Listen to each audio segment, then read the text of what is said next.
Seattle too. A lot of people have dogs. Do they? Yeah. It seems like massive. Yeah. Massive, yeah.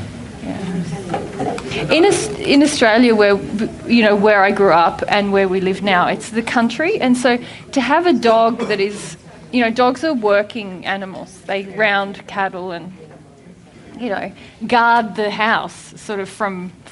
We don't have one, and we don't feel the need for one, but that's sort of the attitude to them. It's more than that. Yeah. It's sinful to have one. Well, it's a sin to have a pet, of course. Yeah, but even yeah. It's totally unloving. It's totally unloving. Yeah. So it is a sin to have a pet. Yes. That's God's truth is. Yes. Yeah. Yeah. We talked about it in Canada. We talked about it in North Carolina. You have one? I had one. Yeah. No, it's definitely a sin on a lot of levels. Yeah. But here it's like intense the way that people view their animals. It's like and in Austria not too. an animal anymore. In Austria it's it was like the same a though, quasi-human. Yeah. Austria was very intense with it as well. Yeah. You may have heard the story about Rainbow who walked from Yellowstone back to California to try to get back home. What are animals seeing spiritually that allows them to go so far to travel back to where they came from? Yeah, we don't want to talk about that. Yeah, no, we don't have time. It's It's Look up the video. yeah. Okay, is that all of us? Excellent. Okay. All right, guys. What we thought we'd do, we thought where we finished at lunchtime was a great place to kind of finish the spiritual content of the weekend.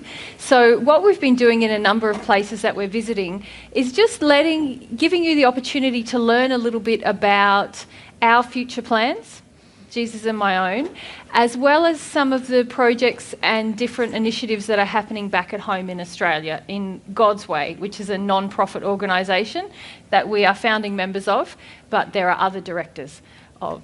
And they've been industrious, even continuing projects while we've been on this trip for the last 4 months. So I thought we would do that now, quickly, and if you have any questions as we go, please feel free to ask. Oh, we need a microphone right now.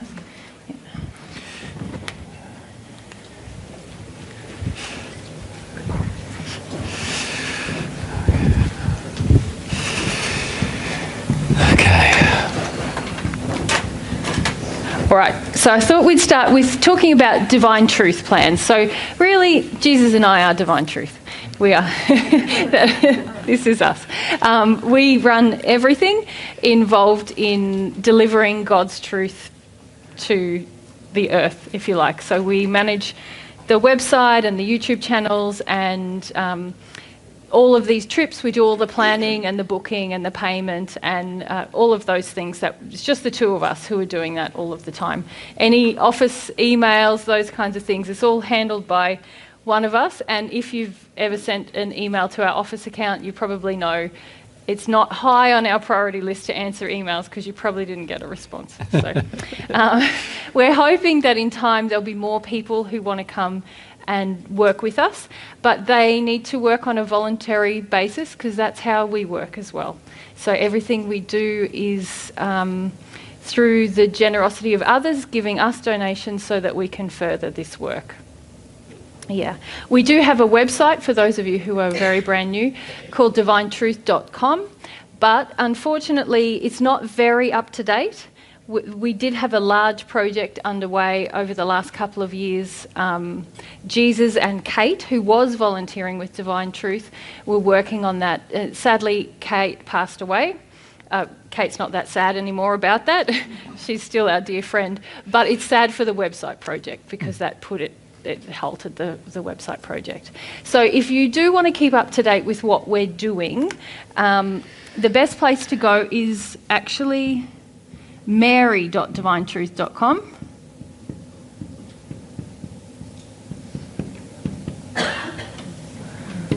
It's not because I'm more important, it's just because that's a blog that I had set up many years ago, and it's much more easy for me to just put regular updates there rather than Jesus has to write code to update our website. So that's where you'll find kind of news about us, what we're doing, and when and if we're travelling to various places as well. The other place we'll put news of future events, and I'm going to give you a bit more detail about our plans for future events in a moment, but when and if you want to come to an event either overseas or in Australia, that will be published here, where you've probably got your reservation to come to this event, which is event.divinetruth.com. So any and all events that we hold will be published there.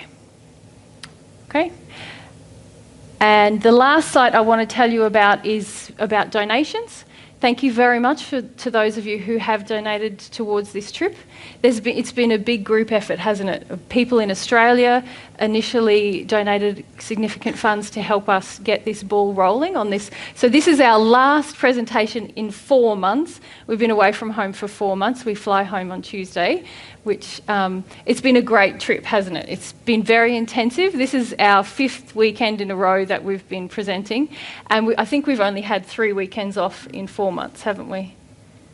2, 3, 3. So we've been doing this pretty much every weekend for four months, or 3 days a week, really. Yeah. But it's been a lot of fun. And if you would like to donate towards next year's trip, I'll give you a website where you can do that. It's just simply donate.divinetruth.com. Whoops. You get the idea anyway. Okay. Anything else you want to mention about donations before I talk about the plans? No? Good? All right. Okay, so there's 3 sites where you can kind of keep up to date with us at all times. I'm already starting to plan next year's trip. Our deep desire, the both of us, is to be able to do this kind of overseas travel annually, at least for the next 4 or 5 years, because we really see the benefit of having these in-person meetings with you. And I don't know how you guys find it, but it's pretty different to watching a video, isn't it?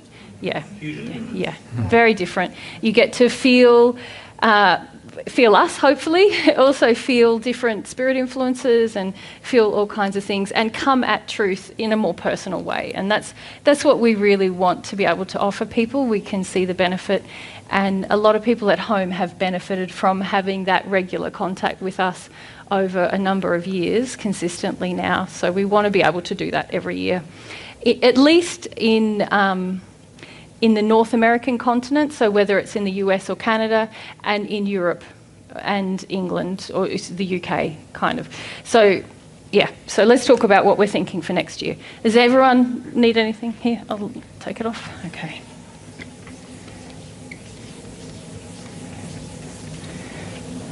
All right. So already next year, now, some of you have been listening along on this trip, and some of you have been to more than one talk, and our plans have been evolving. So we've been telling you, well, this is what we're going to do, and now we're telling, oh no, we're going to do this. Well, now this is the latest version of, plan, yes, 5.0. It could change, but it's getting firmer, isn't it, Dole? Yeah. The more we think and feel about it. So this is the current plan. So, starting in June, the idea is that we will have 4 weeks in each location.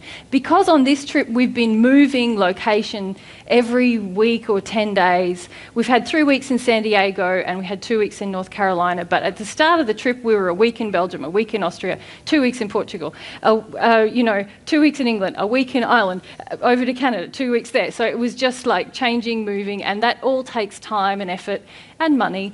So our idea is just to have a month in each location, have less events, but hopefully they can be more relaxed, we can be more relaxed and rested, and also there might be the opportunity to investigate various other things while we're in that location.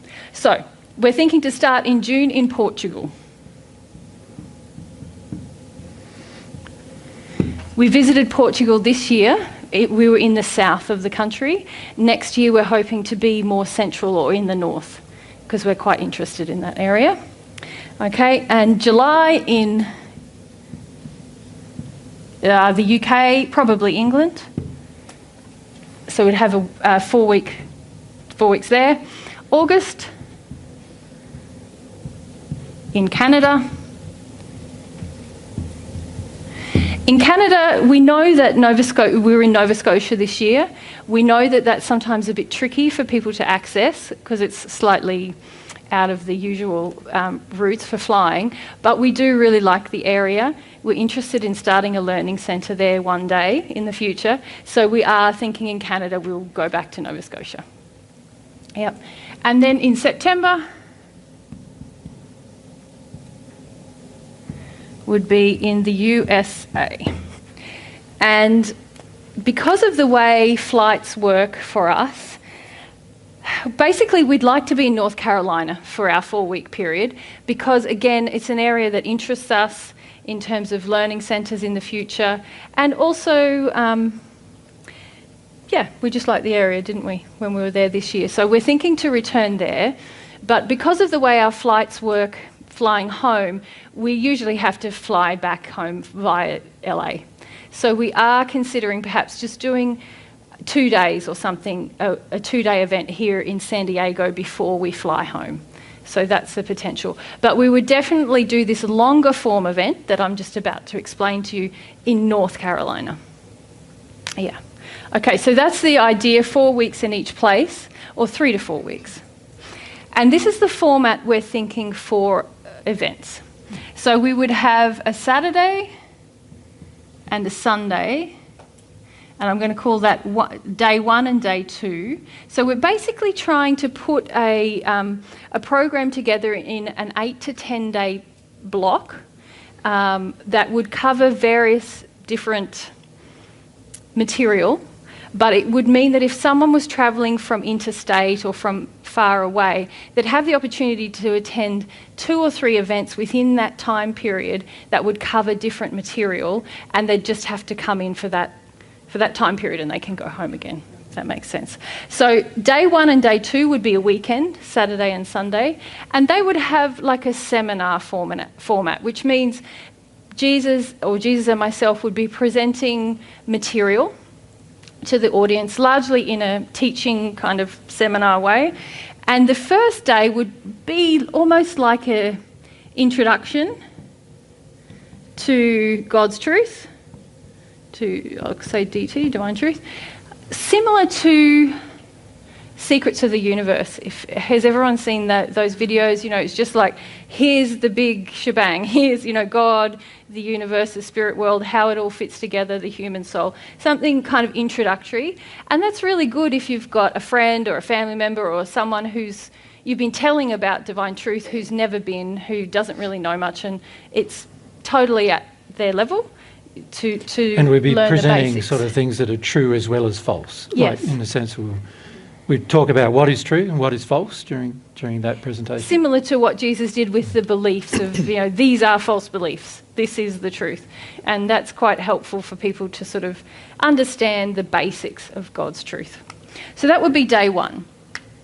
Day 2, it would follow on from the Saturday, so people would come to both days, but it would be sort of an introduction to a theme that we're going to extend in the rest of the week. Remember, we sort of changed that a bit. Do we know what we said we were going to do? You're going to do spirits. We're going to do Q&A and the spirit presentation. Yeah. No. That was plan 4.0. We're up to 5.0. So no, on Sunday we're not going to do that. We're going to do Q&A, is relating to the day before, and mediumship presentation. So new people get an experience of like us talking with spirits. Yes, yep. Yeah, okay. So that would be the first weekend.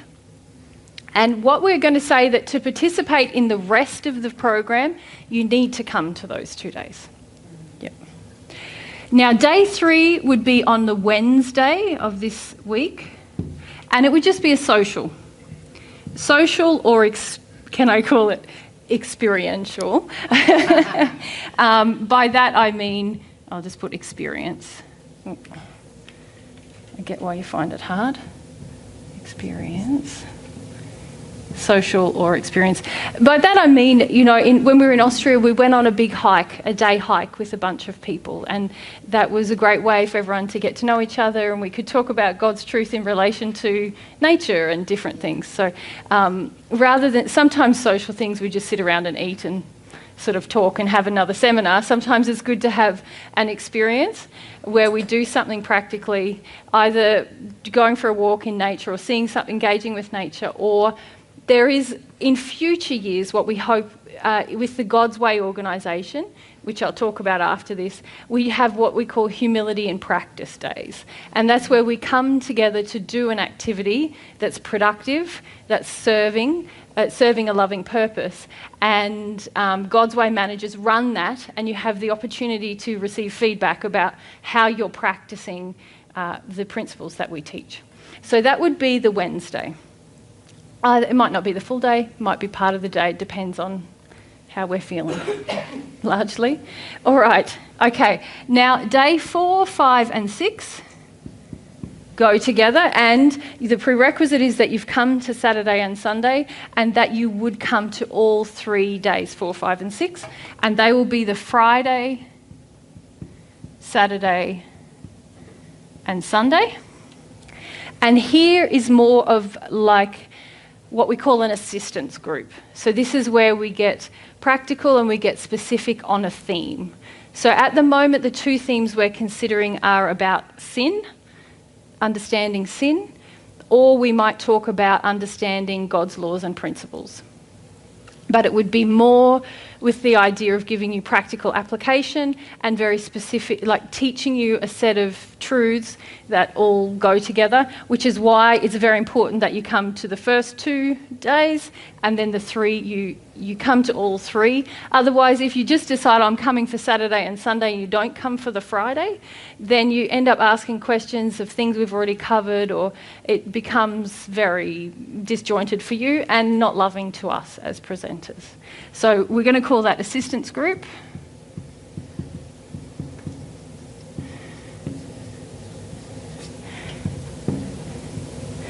And Jesus and I will develop material. You'll have outlines, handouts, that kind of thing that would be involved in that last 3 days of program. So that would be us. So when we arrive in June at Portugal, we would run a program that is a Saturday, Sunday, the following Wednesday, then the Friday, Saturday, Sunday, and so on in each country that we visit. Any questions about any of that? Yeah, just wait for the microphone. So that covers 2 weekends out of 4 weekends. Closer to your chin. So that covers 2 weekends out of 4 weekends. That's Are right. you going to have another 2 weekends of the same format? No.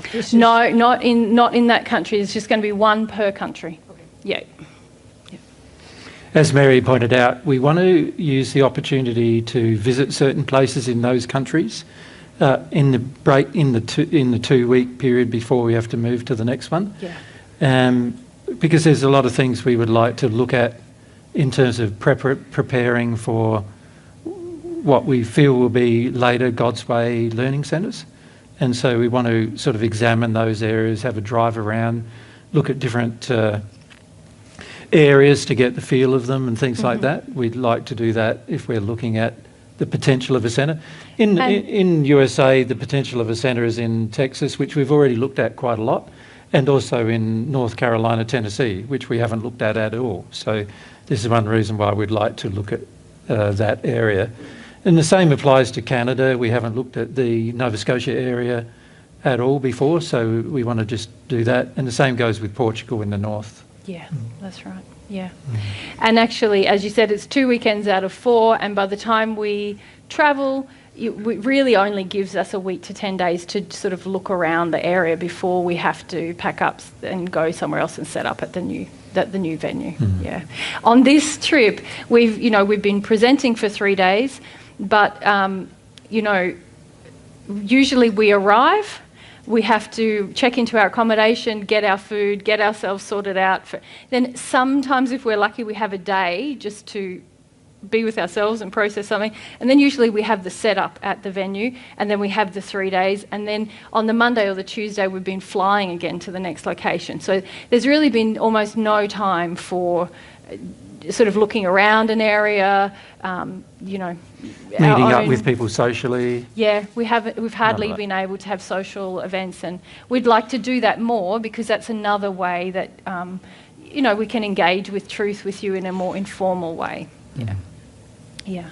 Someone else? Yep. If we go, Sai, and beside you. Yep. I'm just wondering if you always planned to do this, or if there was any significant change that made you want to do this, like learning centers and everything? No. Learning centers is something that Jesus has been planning probably since you remembered who you were. Yeah. So and we've been talking about them for many years. But there's a number of reasons why we haven't travelled in the last, say, 5 or 10 years, really.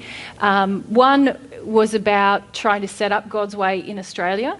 So I'll talk about God's Way in a minute, but basically that's a non-profit member-based organisation, and the idea is for that company to be the vehicle to actually build learning centres around the world. But that organisation is really dependent upon people being able to uphold the Constitution. So Jesus wrote a constitution for the company, which is an excellent read, actually, if anyone would like to view it. It's on the God's Way website, which I'll put up in a minute.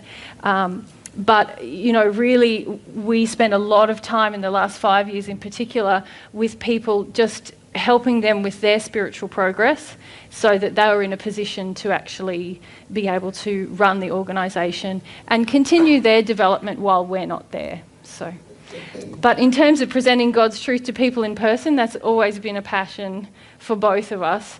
It's just various factors, like not having enough donations to actually fund it, has really prevented a lot of our overseas travel, probably as well, hasn't it? Yeah. Yeah. If you just go, did you still have Asa? Is it? Yep. Asa. For the Wednesday, when you talk about like the social experience and like doing stuff around like humility and practice and stuff, because this would all be in San Diego, would we travel? Actually, this would not happen in San Diego. This would happen in North Carolina, if we came through San Diego, we would probably just do a 2-day event. Okay. That probably wouldn't even cover the intro to divine truth. It would just be something else. Maybe we pick up on the soul aspiration thing we talked about today. Yeah. For the Wednesday though, I was wondering, like, would we be willing to travel, like, to go to other places in order to do like the humility and practice stuff?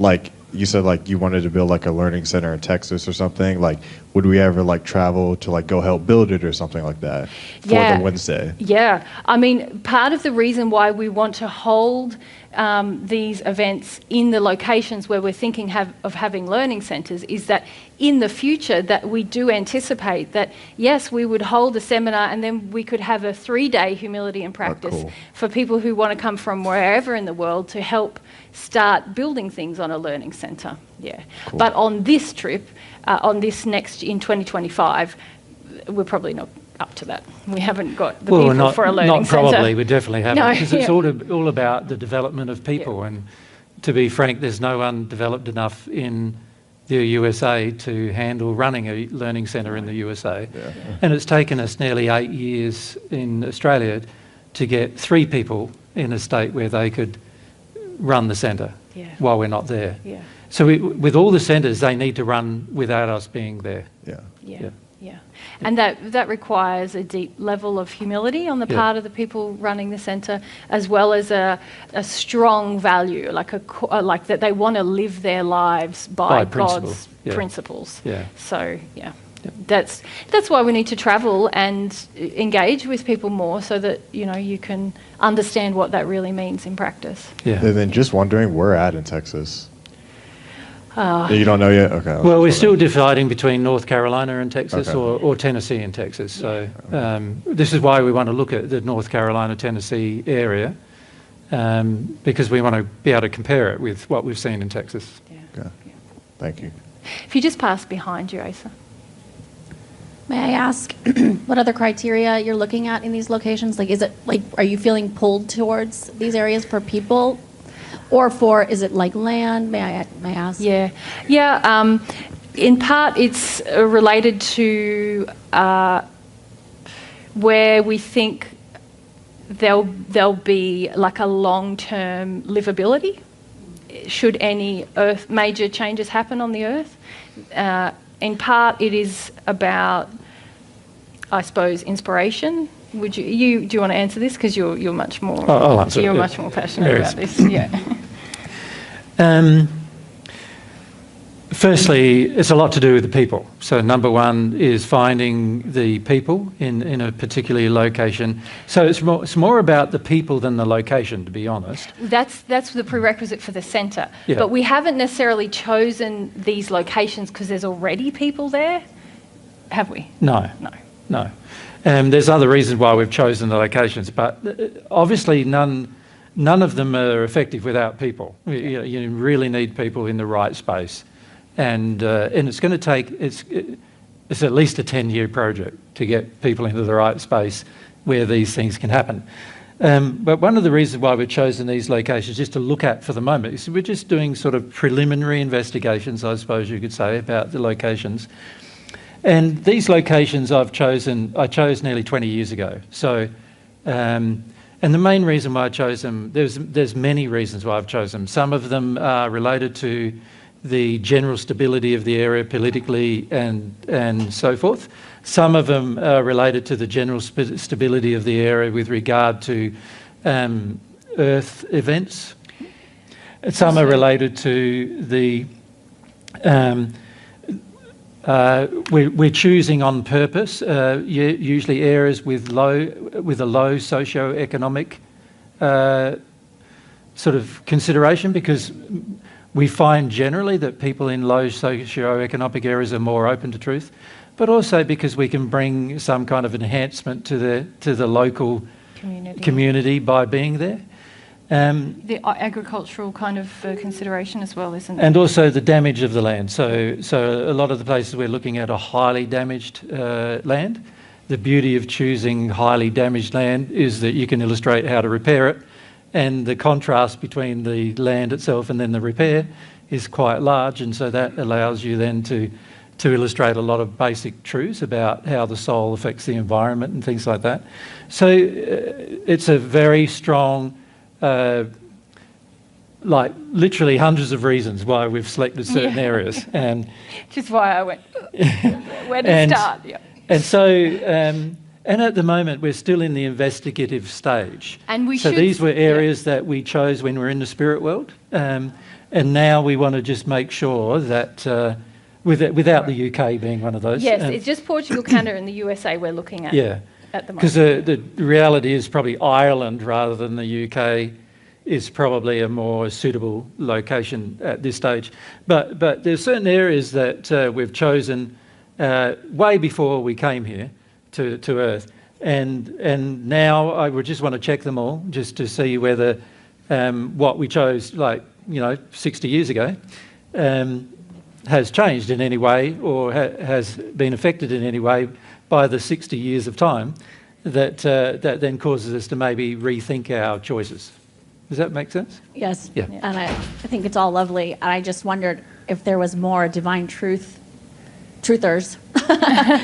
in the U.S. and where they were. I've always kind of wanted to be more amongst them. I was just curious if that's how you were choosing. No, not really. It's No, there's a lot of factors because, there are some areas, as you know, here is a very unstable area. Seismically unstable. Seismically and also probably on a number of fronts, like politically, economically, socially.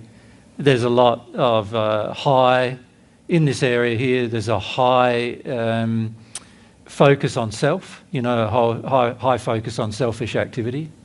And we want to be these centres to be in a place where there's more of a focus on providing things for others rather than being a selfish focus. So, you know, there's reasons why we've chosen certain areas that include those kind of considerations. The general feel of the area in terms of the majority of people who are there and what they're and their general focus towards selfishness is not something that we want to promote or we want to encourage people to see that a part of you loving is also you learning to spend your time loving others, doing something that's productive for others, you know, rather than just for self. And so there's certain things about these locations that also mean that will have to be done, you know, like because there's not going to be a lot of necessarily a lot of support in these locations for, you know, and you're going to have to learn love more quickly, you know, as a result. I have a fear coming up that I want Divine Truth to grow, but I am worried for you and for what could happen as far as people opposing it, and especially in the States. Yeah. And you probably don't want to respond to that because it is a fear. Well, no, we're happy to. Yeah, I think. Well, I think that we're not that worried about that. Yeah. We both feel that if we live in harmony with God's laws, then we're going to be the most protected, if you like. And we also feel that there are people in the States who are starting to be interested in truth. There's a lot of people who are opposed to it, I agree, and a lot of fear in the United States. But if we're not here speaking the truth, then the sincere people can't hear it and can't benefit from it. So we feel pretty passionate about doing that. Yeah. We've been here many times before, obviously, and generally we find that people come for a little while, listen to some truth, and then after a while either believe that we're not the people we're claiming to be or don't want to practice the things we teach. And so generally, the more addicted the society is, the more that happens, rather than the less that happens. Yeah. And so we know that many of you might not see us in the future. That's how generally things work. But one of the reasons why I had the discussion with you this morning that I had was so that you could see that actually you can change and you can grow and things can change, and this is what we're trying to promote with people, that they can change. And you know, primarily we're focused on trying to help the people who are sincere about their change. And to become sincere, you are going to need to deal with your fear. Because, you know, there are many people who will try to oppose your change for lots of different reasons. But as Mary said, the law, God's laws, if you live in harmony with them, you're the most rewarded that you could be. And it will only be people who choose to break the law that will harm you in the end. So there's a possibility of Mary and I being harmed, of course, but it's not something that we sort of focus on very much. We feel about it. I've had, right at the beginning, I had lots of feelings I had to work through about it. I've had lots. And Mary's had lots too. Feelings about it. Yeah. So, but we do feel that doing these things is very important, so that more and more people can become sincere. You know, helping more people become sincere. Yeah. And unless you have sort of that face-to-face sort of confrontation of error that needs to occur, then sincerity is very, very difficult to achieve. Yeah, so that's one of the reasons too why we want to do this sort of regular. Never apologise. Never apologise for crying. Yeah, never. Never apologise for it. Yeah. So there's many reasons why we want to do what we want to do. I'm just thinking, because we're sort of starting to talk about God's way, maybe we'll just give a bit of an intro to that. Has everyone got this? I'm going to take it down. Yep, okay. Yeah, so when we thought about all of the things relating to what we would like to do in the future, you know, we had these thoughts way before we came here. Like Mary and I knew we could return back to Earth in 1935. So from then, we've been looking at what we would do when we came. Does that make sense? And already many of the things we're currently doing are things that we plan to do then. And there's other things, of course, that we're not yet in a state where we're ready to do them, or we feel other people are not yet in a state where it's ready to happen. So, and as time goes on, we feel those things will change. So this is why we've focused on God's way. Mary and I have focused a lot of energy in the last 8 years on God's way, because we've called it God's way because that's what we're teaching. God's way, God's truth, And it's God's really, way of life. Yeah, it's really a foundational value of the organisation that we're not doing things our way, that we're seeking God's way to do everything. So one of the purposes of the organisation is to find God's way in relation to many earthly endeavours. So things like medicine, things like education of children, things like environment and the recovery of the environment, all of these kind of engineering, all kinds of endeavours that are currently engaged on Earth.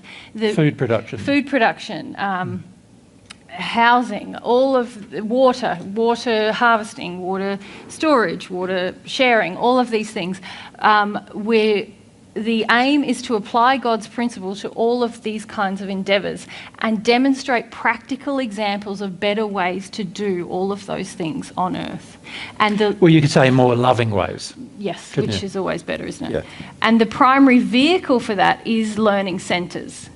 So these centres that we want to set up are not centres where people will come and live and have a community and live in a bubble away from society. So Mary said, not that. Not that. Not that at all. Definitely not.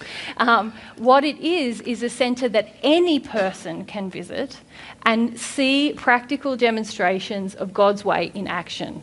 So that's in terms of the way that people conduct themselves, the people who are volunteering there and sharing information, as well as seeing practical examples of how we can build houses in a more loving way, how we can grow crops in a more loving way, how we can recover from the damage of farming in a loving way. So at the moment in Australia, there's 2 learning centres, you could say, that God's Way already owns. They've been donated to the organisation. So similar to Divine Truth, God's Way is completely come about through donations. So people have donated quite a lot of assets to the organisation already. So a lot of land, you have to tell the figures because I always...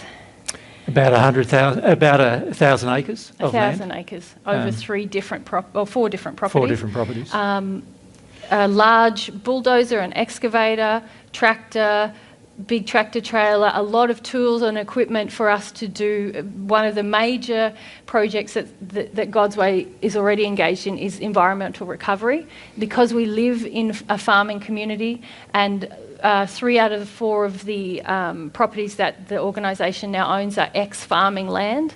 So Jesus has designed a really beautiful project called the Terrace Project, which is about changing the way that water flows across the land, so keeping it there longer. And we've purchased over 600 different varieties of native Australian seeds, trying to build back biodiversity into the land, working on restoration of soil. So very large scale kind of project that we already have underway that a lot of people are participating in a kind of in these humility and practice days that we hold regularly. So that's just one of the projects that's going on. There's quite a lot in terms of environment and construction already happening in Australia. Yeah. Asa? I could talk about this like forever, but I have like 100 questions, and I realized before coming here that it's probably just best to go to one of the to Australia and and then just like walk around to just see all of you guys are doing. Like Jesus, I saw like you just got like concrete forms, and that just like made me so. And I was like, oh my gosh, like I have so many questions and stuff. So I was wondering if you could talk about because I've never like traveled that far before and stuff. So if you can like I've seen this. We'll like, get there. Yeah. Okay. Yeah. We're heading there. We're heading there. We're yeah. definitely heading there. So, yeah. So we have these learning Is there any centres. questions about the centres themselves Any questions at about this the stage? centres? Yeah, sorry? I just wanted to say that if you do choose Tennessee, then you might have some competition from Isha Foundation by Sadhguru, because they have a big center in Tennessee as well. Well, I don't know see if anybody we who's have competing. a competition. so- No. Yeah. We're not out interested to in competing. win people. So it's Yeah, we're not yeah. competing with anyone. We Yeah. love everyone, regardless of their belief system, and we feel very inclusive in our hearts towards Yeah, everyone. yeah, So, yeah. yeah. Okay. So, Andy? just down the front here, if you just leave your hand up, Mandy. It's just a question. I don't know if it's the time for it, but the environmental recovery, looking at Tennessee area where they get a lot more rain. Yep. Do you know already what you're going to be focusing on, since you won't have to be so focused on rain collection and? We've still got terracing? to look at water collection and storage because most of these places are highly reliant on bores, underground bores, or on supply of water from governmental institutions. And we're more interested in looking after our own water. So we still need to look at the water situation. Of course, with there more rainfall, it's a bit easier to look at. But the land down there, even though it looks nice and green and pretty, it's actually still very, very damaged. We did a few walks while we were down there, and very, very little of the native environment, native animals, native birds, insects actually exist today that existed there 300 or 400 years ago. Do you think you're going to be focusing on getting rid of invasive species there? Well, partly, but the bigger thing we're more focused on is trying to bring back a lot of the native species of animals, birds and plants to a location, and then illustrating through that the benefits that brings to humans in the same location. In God's Way, a lot of the focus we have is not just on the practical, say, invasive species management, but we look at the causes of every problem. Yeah. So that's very instilled in every participant who comes to God's Way, that what we're seeing in the environment is an effect of sin. Of soul-based problems. Soul problems that create physical effects. And so every time we go to a location, we're very investigative of, what has been the soul-based cause of the issues that are now in the environment. Yeah. So things like invasive species. Obviously, God created every plant with a purpose. Once a plant becomes invasive, there's a number of soul-based reasons why that's happening. The same goes with domestic animals and things like that, which are also invasive. There's a reason why most humans don't see them as invasive, but there's a whole reason behind why we view domestic animals as more important than native animals and so forth. And this is why native animals are slowly disappearing from the planet. And when I say slowly, that's probably not true. It's more like rapidly. Disappearing. There's huge amounts of extinction occurring on the planet at the moment, worst it's ever been for a long, long time. And there's no event causing it. See, in the past, when extinctions occurred, generally there was like a cataclysmic event, like an asteroid hit or something like that. In the case of what's going on now, we're doing it. Humans are doing it, and this is something we can correct. And if we illustrate the benefit of having a wide variety of species around us, because it brings a lot of benefits to humans as well, then you can start to sort of put more forefront in people's minds that actually we need to learn how to live in harmony with the native environment rather than destroying it all the time. And these particular principles are an important part of love, not only an important part of love of the environment, but also an important part of love of self.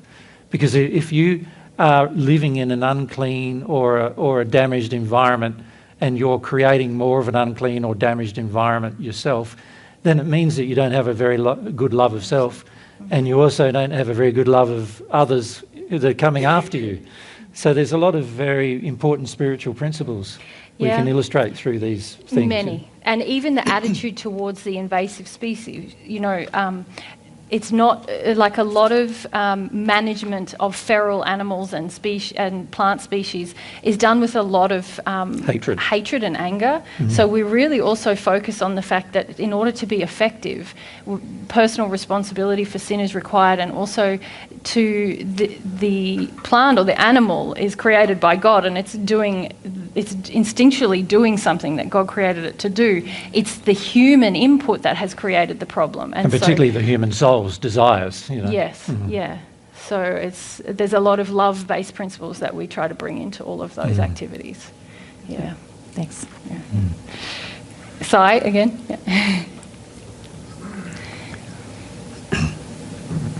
I'm just wondering, based on what you've described, have you thought of making these, you know how contractors, while they're building something, they're going to do this animation where, this is what it's going to look like. Yeah. Have you thought of doing what living by God's laws and God's principles is going to look like for the environment and for everyone, like all humans? Well, it's a bit fraught, isn't it? We do dream and we do discuss ideas in terms of physical things that we want to have on centres and things. But, in order to live God's way, that's a personal thing that comes from your soul condition. And the danger of putting, this is what you do if you're living in harmony with God's laws, people try to emulate that without making a soul-based change. We don't want to encourage your desire. No. We don't want to nurse you into a desire. We want you to have one for yourself. Because you created it. Yeah. Because it's your will that created it. So we don't sort of encourage the whole idea of, encouraging desire and inspiring people all the time to have a desire. Jesus and I are both, we're not bad public speakers. We could get up here and fire you guys up and you'd be crying and but that's just so anti-God's way, because that's us trying to manipulate your will. Does that make sense? Yeah. And so nothing we do is like that. Nothing we do. Yeah, the second part of your question, Sai, is that we've got to get some very basic essentials done before we can do other things. So there is, like, for example, Mary and I we've produced, over the last 7 or 8 years, we've probably done 400 extra seminars that none of you have ever heard anything about. Yeah.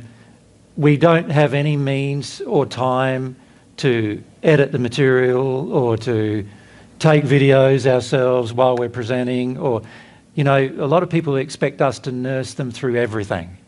And, at some point it's going to require a cooperative effort from dedicated people who love the truth and who have the truth in their heart in order to share truth worldwide.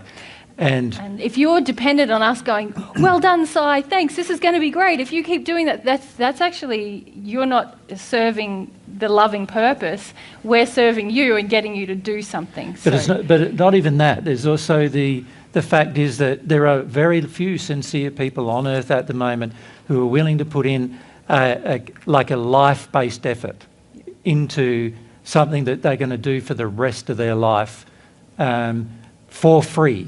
For other people, right? Because everybody who's working with us in Australia who has any position in the organisation does it for free. They don't get paid, and we don't get paid either. We do everything, and we hope we get enough donations or gifts to survive. But the basic principle of God's way and divine truth is that we give gifts to the world. It's based on our capacity to do so. And at the moment, the capacity to do so is quite low because there is not a lot of people who have that kind of desire, a strong desire to do these things for free for others without there being much personal reward but a lot of attack. Yeah. Very few people in the world have that kind of desire. Now, we're hoping in future that will change. And as that changes, then obviously more and more things can be done by a larger group of people. So there's all this material we've shared. Every week we share more material. And a lot of it does get recorded, but a lot of it doesn't get shared because there's no one to share it. There's no person who can spend that time. Mary and I can't because we're too busy sharing more material.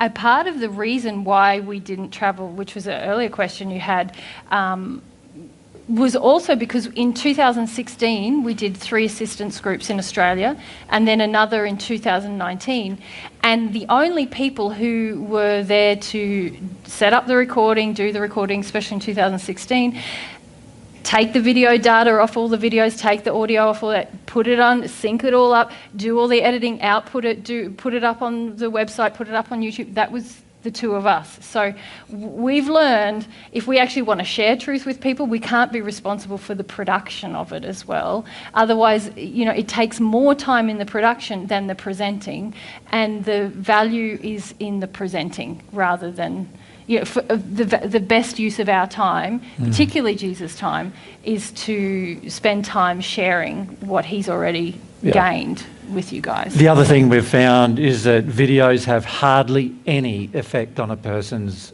will. Yeah. Like, they are an ineffectual way of having any... Like, everyone nowadays is so used to just watching a video for 5 minutes or 10 minutes and thinking, oh yeah, and then they go away and forget about it pretty much. And most of the people we've met who've watched our videos have no idea what we're teaching still. Like, hardly any idea at all. And we see them trying to apply things based on their interpretation, but it's often false. So we need to be in front of people saying, no, what you're interpreting us saying there is actually false. Like, you using your mind, for example, is actually useless. Unless we're face-to-face saying that, then the person's going to use their mind and think, and then 5 years later, not much change will have happened. And that's because they use their mind the entire time to change without understanding their soul, without actually understanding their emotions and things like that. So we've had to focus our attention on a lot of those things. In addition to that, Mary and I, our primary focus is our own progress, because we know that we must progress in order for things to become more effective in terms of what we share. So we've got to balance carefully how much time and energy and effort we use helping others versus how much time and energy and effort we use to help ourselves. The feeling we have is that it's hypocritical for us to not heal ourselves and then expect you to listen to what we teach in order to heal yourself, right? It is far more effective first that Mary and I heal ourselves before we heal anyone else. On that note, if it's okay to ask, I don't know if anybody else asked this. Would you mind sharing which sphere each of you might be in? No, I don't really want to. It doesn't matter, and we have already shared that on other groups anyway. Another Somebody group else asked. Yeah. I don't know why you're all so worried about all that. I think it will become pretty plain when we have made these shifts to connect to our soul fully to you, when that happens. A lot of people on earth believe that it should happen like within a few years or whatever. We have always known that that's not the case. We know enough about what we've observed in 2,000 years in terms of what sin we have versus how long it's going to take to get rid of it. And so we're not very... We're focused on doing that, but we're not very worried about the impression that leaves you. Does that make sense? Yes. Yeah. If anything, you should learn from our example that it's going to take a while and you're going to have to be dedicated and you're going to have to want it, and it's going to have to be a life thing that you choose to do, not just something that's going to be a weekend thing or something like that. Our example will demonstrate to you how to do it, right? So this is one reason why we're very focused on making that happen. But also many of you have no idea the level of arrogance you're in or the level of resistance you're in at this stage. And that is something that anything other than a face-to-face is going to be very hard to correct. Because unless we're face-to-face with you, we can't... If you're watching a video, you go, oh, yeah, that doesn't apply to me, that doesn't apply to me either, that doesn't apply to me. I got that, I already knew that. Yeah. In your mind, you're thinking these things, right? Yeah. And we get so many letters from everybody saying how well they know everything and how much they've washed and now they know everything, and isn't it wonderful? And they can come and assist us now because they know so much. And the feeling we have is there's not a single sometimes not a single thing they know in their heart yet, right? And so there's a deep misunderstanding about how to progress God's way. And this is one reason for our trip. This trip is to help you come to terms with how to progress God's way versus how you understand things intellectually, which is not progressing God's way. Yeah. So there's a lot of things we're trying to correct. And we also feel that videos are not very effective on a lot of levels. They take a lot of time to produce, a lot of energy and effort. And sometimes they can help in terms of the introduction of a topic to a person. But when it comes to the deep amount of consideration that's going to have to be given by the average person to their sin and to the truths, some other methods might be far more effective, such as books and stuff like that. But of course, Mary and I don't have the time to do all of these other things and write books at the same time. And so there's a lot of things that we're just trying to balance at the moment in terms of what's the best course of action for us to take that's going to bring the most amount of benefit to yourself at the moment, while at the same time allowing us to progress and to get some of the endeavours we have underway. Does that make sense? It's sort of like a balancing act in terms of how much time do we have versus how much energy we have versus how many helpers we have versus how much money we have to get things done. Yep. Do you happen to have some kind of an estimate of how much help you might need to get the content out, or any other? I'd love to have millions of people. We could, yeah. The amount of material that we have produced, and the amount that, like, there's transcripts. There's been. You could have a team of 20 people working full time, and they still wouldn't do it. Yeah, and I have a big desire to create books from the transcripts, so to lift material that's already been presented and put it more into a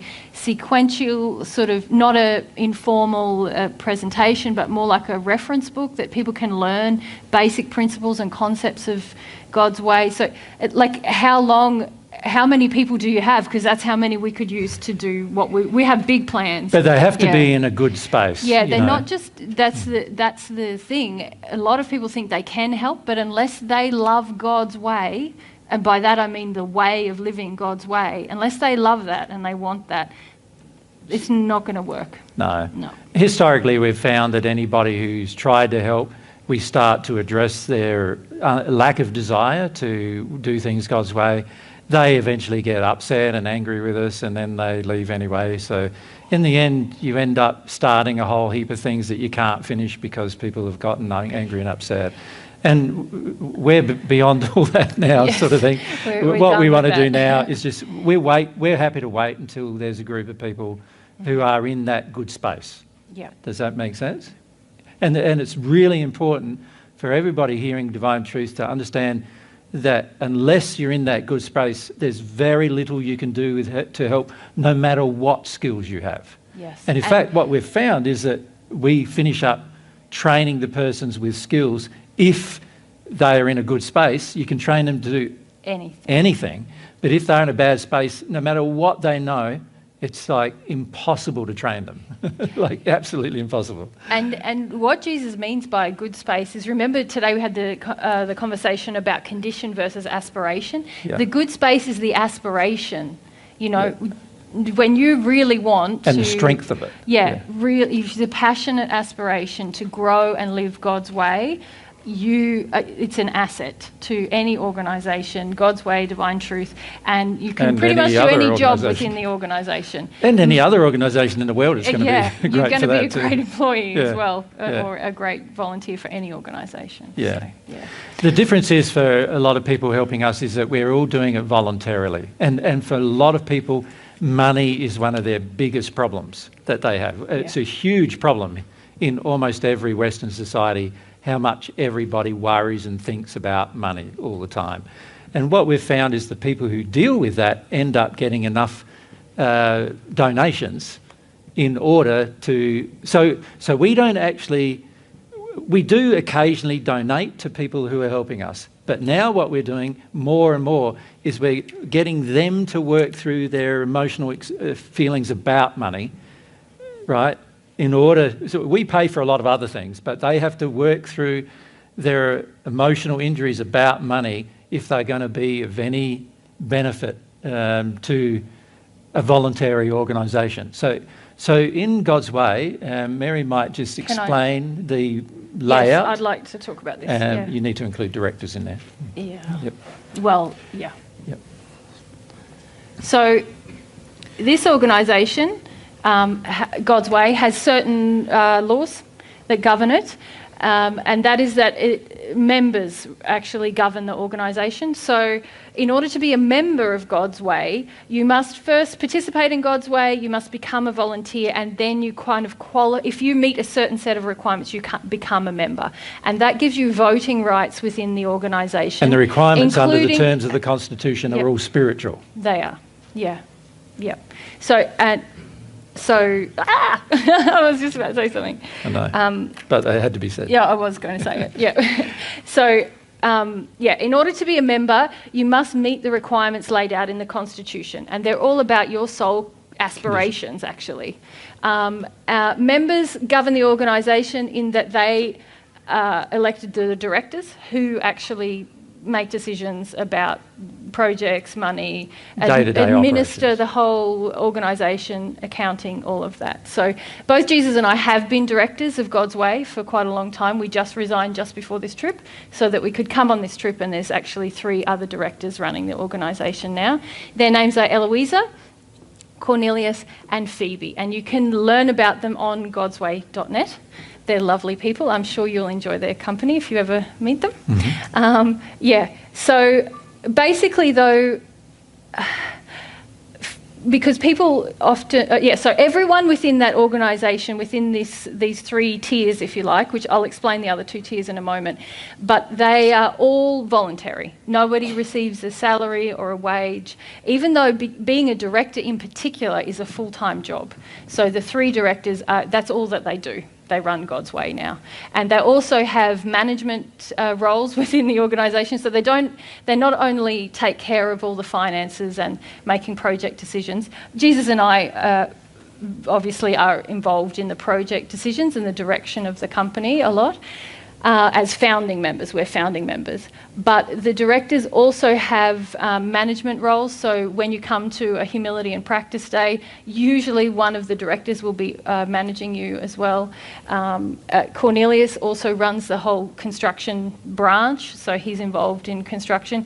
And while we've been away, the 3 of them almost single-handedly have built how big's the shed, babe? 75 feet by 30 feet. Shed on their own, the 3 of them. So they're very practical, motivated people. That's the direction. It's a water collection shed for water storage. Yes, yeah. So it's got a big roof that's going to collect the water, and the tanks are stored underneath it. Yeah. If you go to godsway.net, you'll see pictures of what they've been doing. Yeah. Okay. But in order to become a member, you must first pass through these lower kind of. I don't like calling them lower. They're more just. Lower levels of responsibility is what I was going to say. Yeah, I wouldn't even say that, because everybody who comes has a responsibility to uphold the Constitution. It just depends upon which of these people do it with the passionate desire to do it. So what we find generally is participants generally like the Constitution, but they generally don't uphold it very much in their day-to-day personal life, and they generally don't hold it very much when they come to participate either. And so they need somebody to guide them. The same goes with volunteers. They have usually a higher desire to uphold the Constitution than the participants do, but the volunteers often still break God's laws here and there, and they want to break God's laws even when they're volunteering.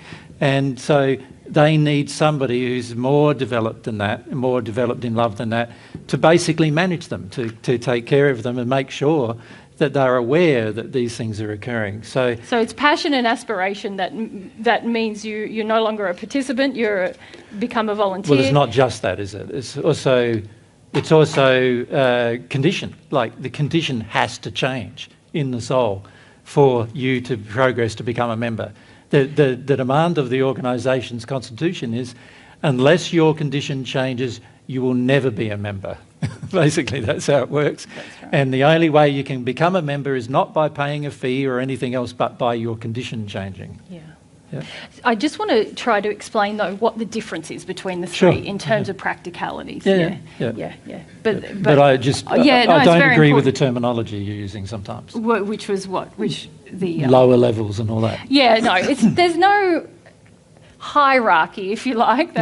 There's no hierarchy. Like, nobody is treated with more importance or Than the other. But members do have certain responsibilities that volunteers Don't and have. participants don't have, and that's why you have to kind of qualify to be a member, because you will have more responsibility and you do have more power within the organisation just through the fact that you vote on decisions. Not just because of that, because we're also, the members are responsible for upholding the constitution of the organisation.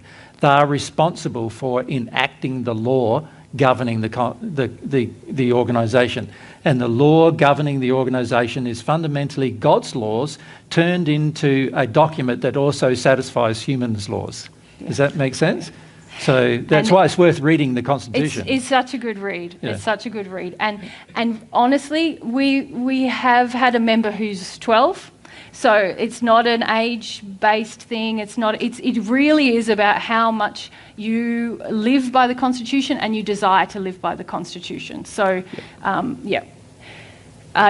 question over there. And I'm thinking this is the principle of loving governance. Yeah. Yeah. So this is God's way. Well, that's what it all is. That's right. Yes. Right? That That's we're right. all equal, Yeah. but those in a higher condition are better able to uphold God's loving laws and teach those who To are. others. Yes. That's right. And that, as Jesus said, is very much based on condition, the actions come from the condition. Yeah. The governance comes So from it's the not condition. based on your skills or your knowledge or anything else. Or your title or your worth, actually. It's Yeah, just yeah, condition. yeah. Yeah. So, yes, I obviously agree. But, but I guess I'm talking about this because I'm leading to talking about the humility and practice days, which is because I know somebody asked about them. So basically the organisation is run by members. Directors and founding members make decisions about the projects that are going to happen within the organisation. And then we make open certain days where volunteers and participants can come and assist. But one of the prerequisites for coming is that you want to give gifts, that you love God's way, and you at least have some aspiration towards living it. So for anyone interested in coming, that it's very important that you understand that. It's not for you to get something. If a lot of people come just to be given Get feedback. And they go home within 5 minutes, don't yes. You will find the managers are very hot on that, and they will send you home because that is absolutely against the Constitution. The Constitution of the organisation says that it's about giving gifts. So, but there are humility and practice days where people can come. There's a certain set of actual legal requirements that if you do want to come out to Australia, you're welcome to come, but you must meet these requirements. Some of them are training in terms of just basic safety training that you have to do. You have to get a certificate that you can get online, as well as filling out some deeds and so forth, and having various protective clothing. So that but if you wish to do that, you are welcome to do that. You just need to let the organisation know that you're coming. Now, people who participate for some time, there is a sort of a probationary period of 6 months to see if people are really sincere in their desire to give gifts and to live God's way. And if at that time they wish to become a volunteer, then they can express that desire, and the directors will consider that. And if they feel that they meet the requirements of a volunteer, which is really someone who's just, if you like, got some more aspiration to live in harmony with the Constitution, but perhaps they're not And also generally more loving, so their condition is also better. Yes, yes. So it's condition and aspiration. Thanks for Both. correcting me. I Both, keep forgetting. Yeah. So they, So then a person might become a volunteer. They need to be a volunteer for a period of at least 6 months before they can become a member. And again, this is sort of like a loving provision within the organisation to ensure that when a person becomes a member, they have actually gone through a process that's been observable to other members and the directors to see that there is sincerity there is a condition of love there, and there is an ongoing aspiration to live God's way.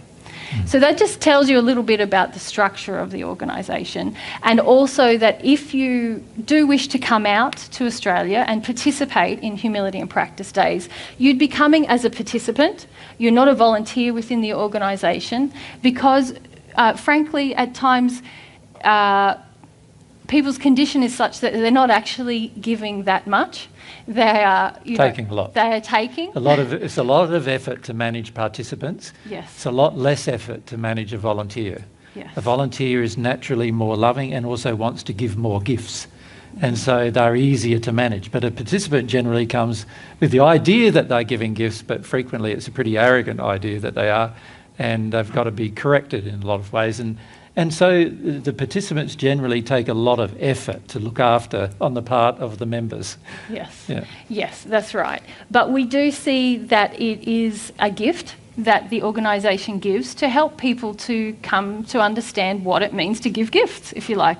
So people come, and as long as you have some desire to grow in this way and you feel that you want to give gifts, you will probably receive a lot of feedback as to where you're missing the mark on that. But if you're sincere, then you will grow in that process and you will come to learn more about what it means to love. And that's one of the gifts that we currently give to people coming. Yeah. Most people who are participants generally dig their heels in. You know, every time you hear something that you don't want to hear about yourself, most people dig their heels in. You know, I don't want to go any further than that. And as a result of that, most participants end up being asked to go home.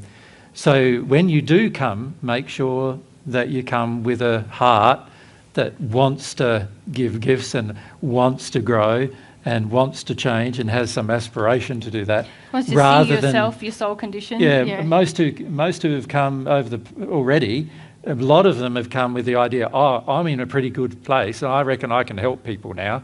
And they come with that kind of attitude, only to find that within the first day, usually whatever jobs we've given them have exposed that attitude is not real. You know, they've got a lot of problems with their attitudes. And so a lot of it's about sorting out people's unloving attitudes as well.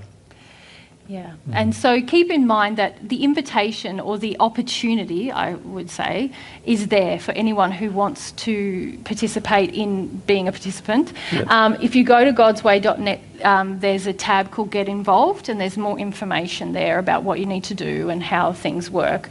But keep in mind that that opportunity is only available to people who are sincere, who demonstrate that sincerity. So you may come for as long as we find you to be sincere, or for as short as we find that you're insincere. And it's the prerogative of the manager and the directors, the manager on the day and the directors, to say whether or not you can continue to participate. Yeah. Yep. So important also to acknowledge, though, that obviously if a participant can't complete the legal requirements to become a participant, then of course they will never be able to become a volunteer or a member either. The legal requirements are fundamentally that you can understand what safety is, what loving safety is. And so if there's a child of 5, obviously they won't understand safety to a complete degree. So frequently a child of 5 wouldn't be able to become a member, but a child of 12 can easily understand such things, and so they could become a member. Does that make sense? Yeah. Yep. Yeah. All right, any questions about any of that? Asa? Statement, yeah. Yeah, we'll see how long it goes. Yeah. So for like I have like I'm a fellow plotter, so I have like ideas for like humility and practice days. Like if you guys wanted to, you'd be kicked out within 5 minutes. That's why. Yeah, you got a lot to learn about giving gifts. So, it's very arrogant for you to believe that what you feel and know is better than these people who have had constant daily experience with what they're doing for years and years now, and also our constant feedback for that many years as well. Very arrogant to believe that you would know better than them. And so, the average person comes with a lot of arrogance. Now, we're not saying don't come if you've got a lot of arrogance. We're saying if you have a lot of arrogance, it's going to be exposed very, very rapidly. And most of the young men who come have the worst arrogance, actually, than almost anybody else who comes. And so most of the young men have found it very challenging as soon as the day begins, pretty much. So, so just every time you have this sort of attitude, I know better, I know this, I know that, most people don't realise that Mary and I have had a large involvement in making some plans about this to help us identify sincere people. And so, the projects we've got already occurring are great at identifying sincere people. Like when I say great, like I said, within 5 to 10 minutes oftentimes identifying whether the person's sincere or not. Yep. And usually in the course of a day, usually we have, our directors have assessments every day of whether they feel somebody's a sincere person or not. And frequently they don't even need to wait to the end of the day. It's 5 minutes in, it's like, insincere, go home. And then the person says, can I come back? They say, yeah, as long as you deal with the lack of sincerity. So they come back the next day and frequently get sent home then as well. And then the next day get sent home, next day get sent home, next day. And after 5 or 6 days or 10 days of that, eventually the person starts seeing that from the assessment of the people involved, you're both arrogant and insincere. And then you start looking at, well, what am I going to do about that? Yep. And the average person then digs their heels in and doesn't want to do anything. And so we don't see them ever again. Yeah. And we don't even see them ever again at a seminar sometimes. But I should say on this trip there has been people who we have sent home, who've come out to Australia, who've sent home, and it's taken them 6 months or a year, and they've come to the seminar and gone, I can see what you guys were talking about, but it took me a long time. So some change and some don't, and more arrogant you are, the less likely you're going to change, probably. But so that's going to be your problem. Just wondering, did you know that I meant like humility and practice days for like if you guys were to set a learning center here? Because I wasn't talking about Australia. I know. Okay, I'll just make sure. No, we've got plenty of ideas of what we're going to do in each humility and practice day everywhere we go.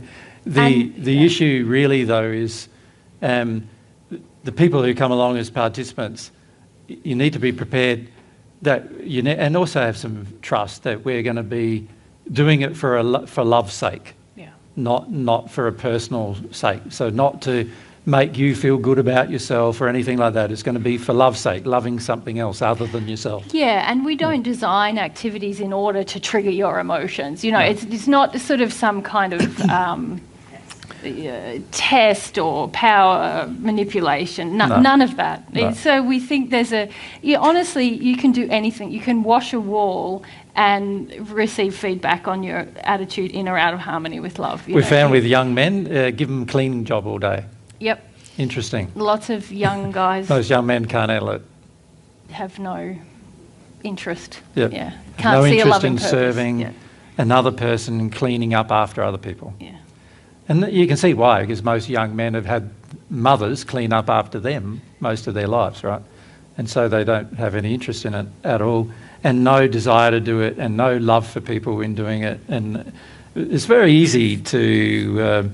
we find generally women are more open to doing jobs because most women have done jobs in the house and they've done jobs in their family, and they've done a lot of it in a manner that's like not about themselves so much. Although we do also correct the whole nursing thing that women have got going on as well in the process. So.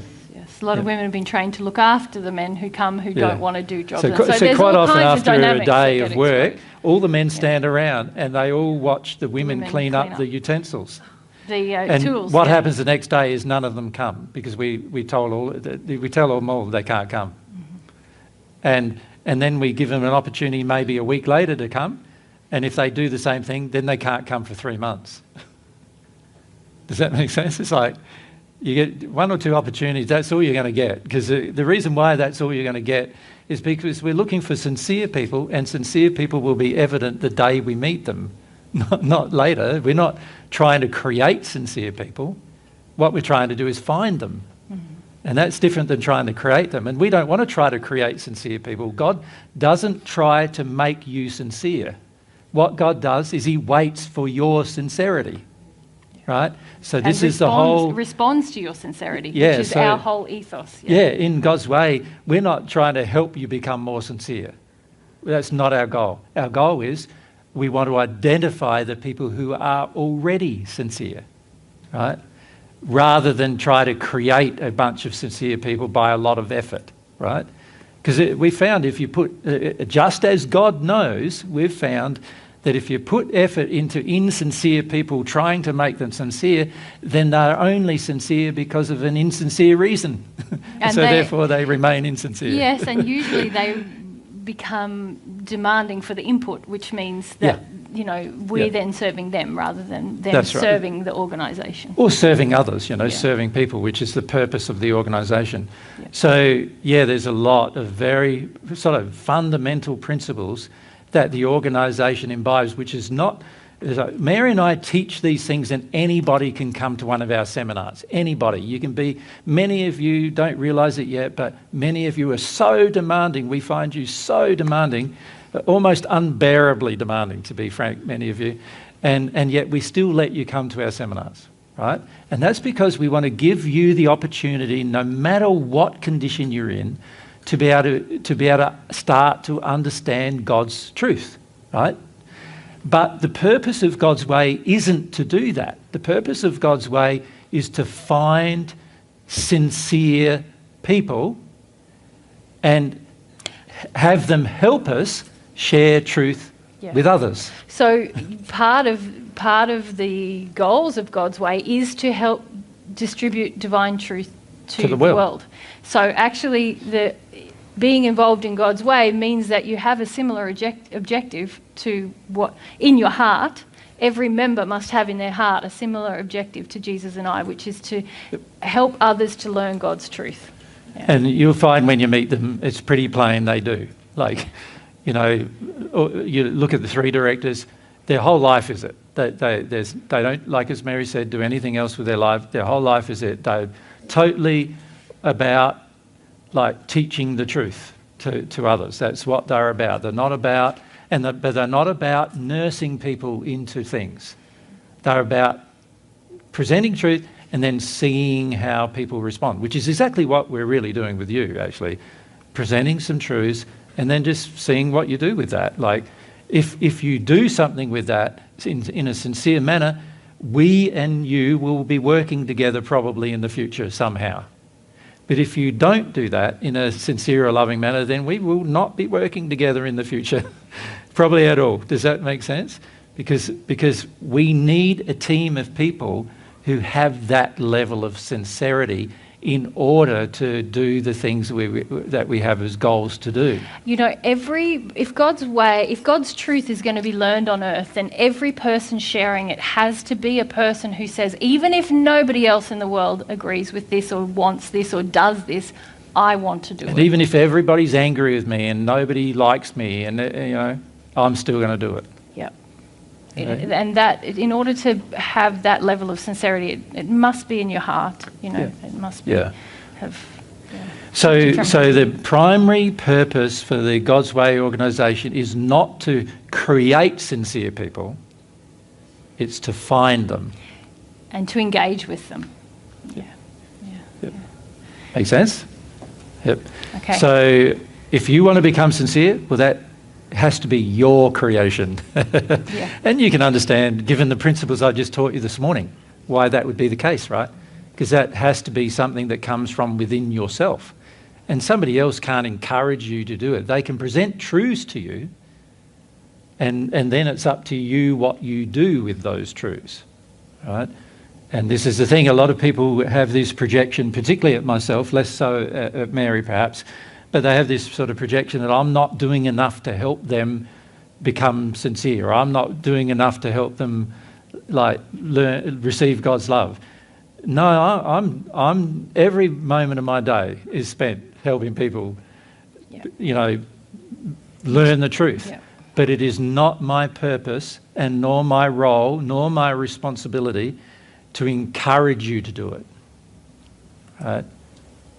If you can't see personally the benefits of you doing it yourself, then there's not much I can do to help you about that. Right? And any effort would be short-lived anyway. Yeah. So very important to understand that this is your personal life we're talking about here, not your life integrating with ours in some way. It's your personal life, your personal experience, your desire, your passion, your longing, your soul. Your soul can be happy. Your soul can be sad. It just depends on what choices your soul makes, your feelings you make. And God's way is just there to help identify the people who are making those changes. Right? Or can we say the humility and practice days are there to help identify the people? Yeah. The organisation itself is about creating these centres where we can give gifts to the world. To others. Yeah. So you get a team of 50 people, imagine, that all have this passion where they're not worried about money anymore. They're not worried about, themselves much anymore in the sense of needing approval or acceptance or power or any other warped sense of the reason why they want to do something, but rather they're just driven by the love they have for people to help people as much as they're able without sacrificing their love of self. So imagine you had 50 people in one place like that. You imagine what would happen to everybody visiting that place. It would be like visiting a different world, wouldn't it? A different sphere, if it was, which is what we're trying to create, right? Yeah, so it's like visiting and seeing it in practice. It's like seeing the principles of God's truth in practice, day-to-day life practice. This is what it looks like. This is what you'll do, This is how you will run a team. This is how you'll interact with each other. This is how you'll raise a child. This is how you'll, build a house. All of these things. Imagine the power of just coming to... You're not getting lectured about it. You're seeing it happen. And...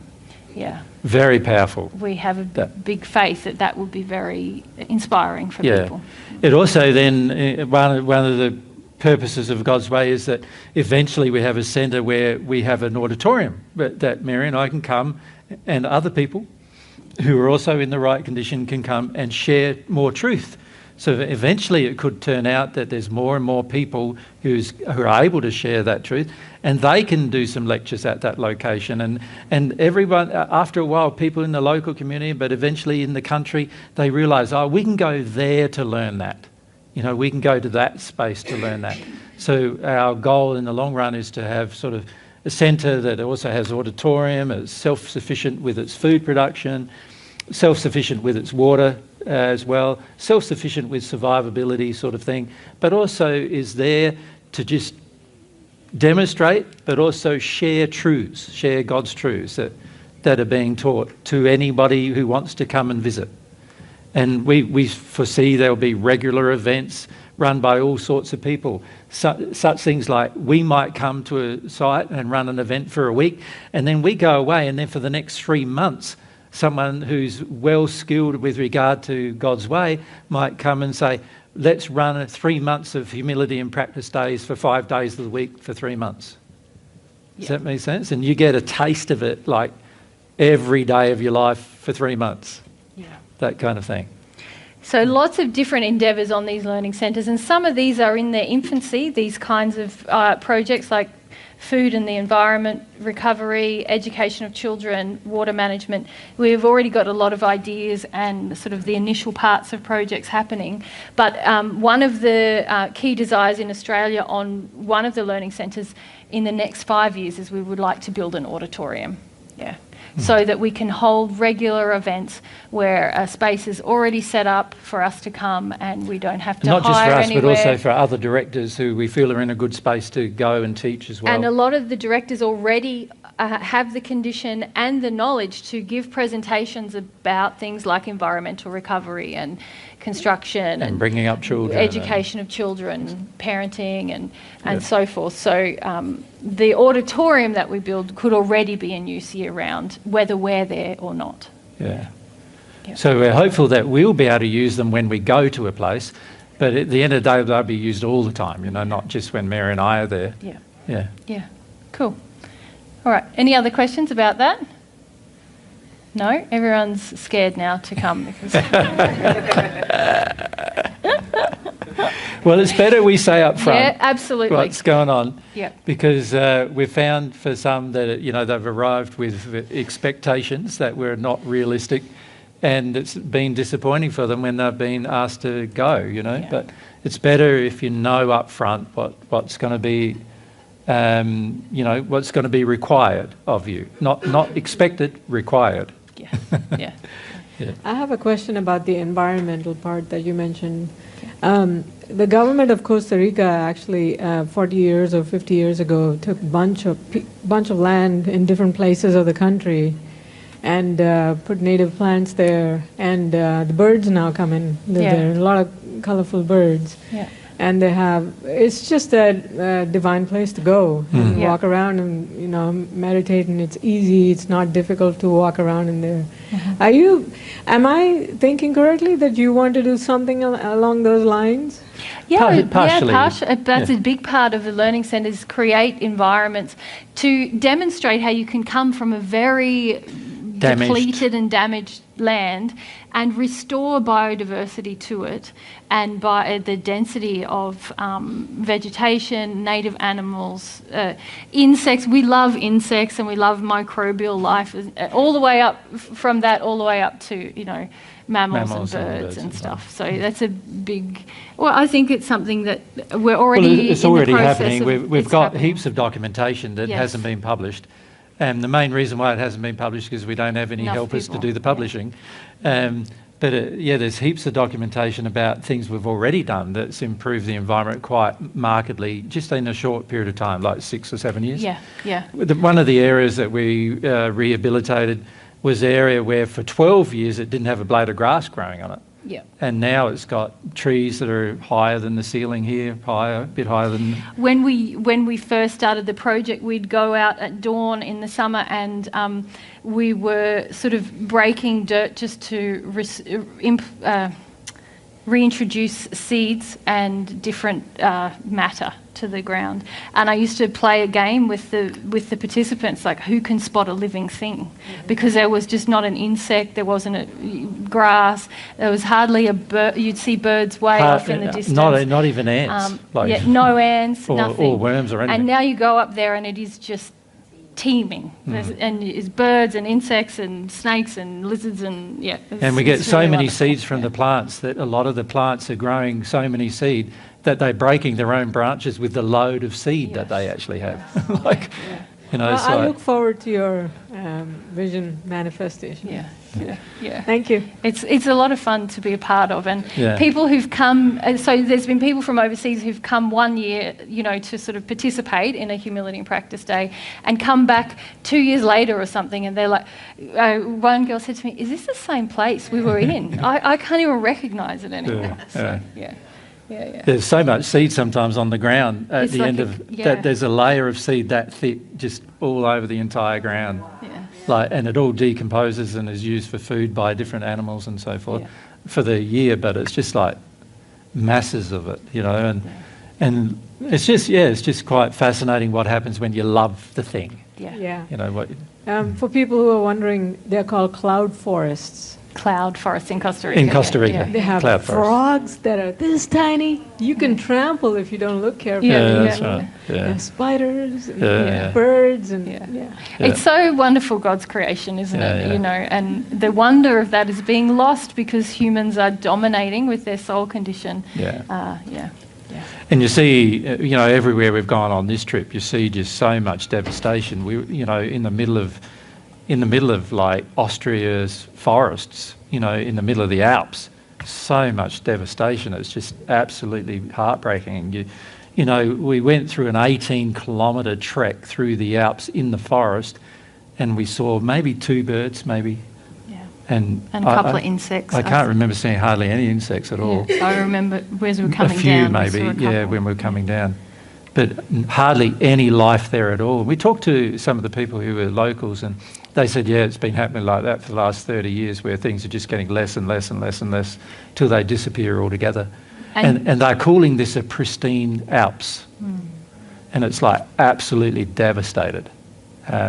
But if you went to look there, many of you would think it's lovely. This is what we noticed in North Carolina. Most people are going, oh, this is so lovely, and we're going, so wrecked. And people have no contrast of what the difference is. One advantage we have is that we've looked at a lot of places on Earth before we came here, and also for hundreds of years before then. So we have a good contrast of what was there and what is there now. For the average person on Earth, they barely even read history to find what was there, before. And so what you see in your life is generally just when you were born or when you were a young person, you saw one thing, and then 50 years later you see a different thing.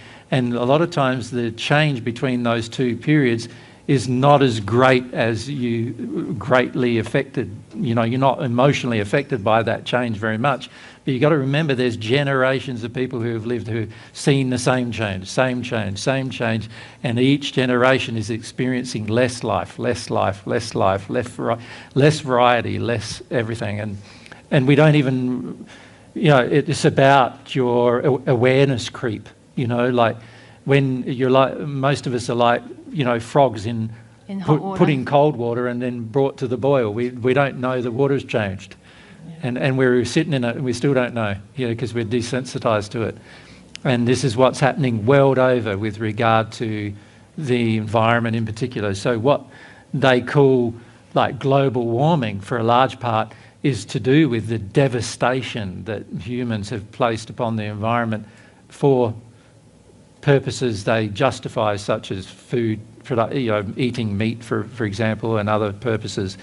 And all of these things are causing absolute devastation to the environment, to the point where there's thousands of species of, not just mammals. See, most people just measure mammals with regard to extinction, but there's thousands of species of insects right the way through to mammals dying every day and never coming back.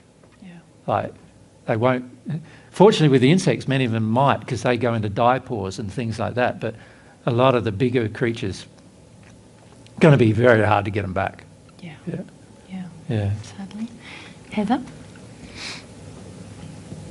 Patty Matthews was suggesting to me the idea of a learning center with reclaiming an abandoned mine there in the Western Appalachian area. Yep. What do you guys think about that idea? Yeah. Do you like it? Yeah, there's certain things that, one of the things we want to do is Yeah. reclaim a desert, and other things we'd like to do is reclaim things that are done by mining, or in Australia we're doing it with farming, reclaiming farming land. And we want to be able to illustrate a lot of different things.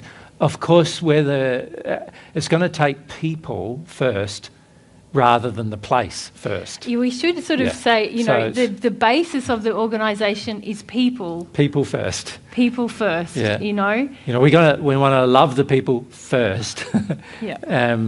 So, a lot of people say, are you going to look for land? Well, we'll drive through the place and have a look around, and see the place there. But fundamentally, we're looking for people first who have that sort of strong desire for God's truth and God's way, living it, because you get them, and now you can do almost anything great.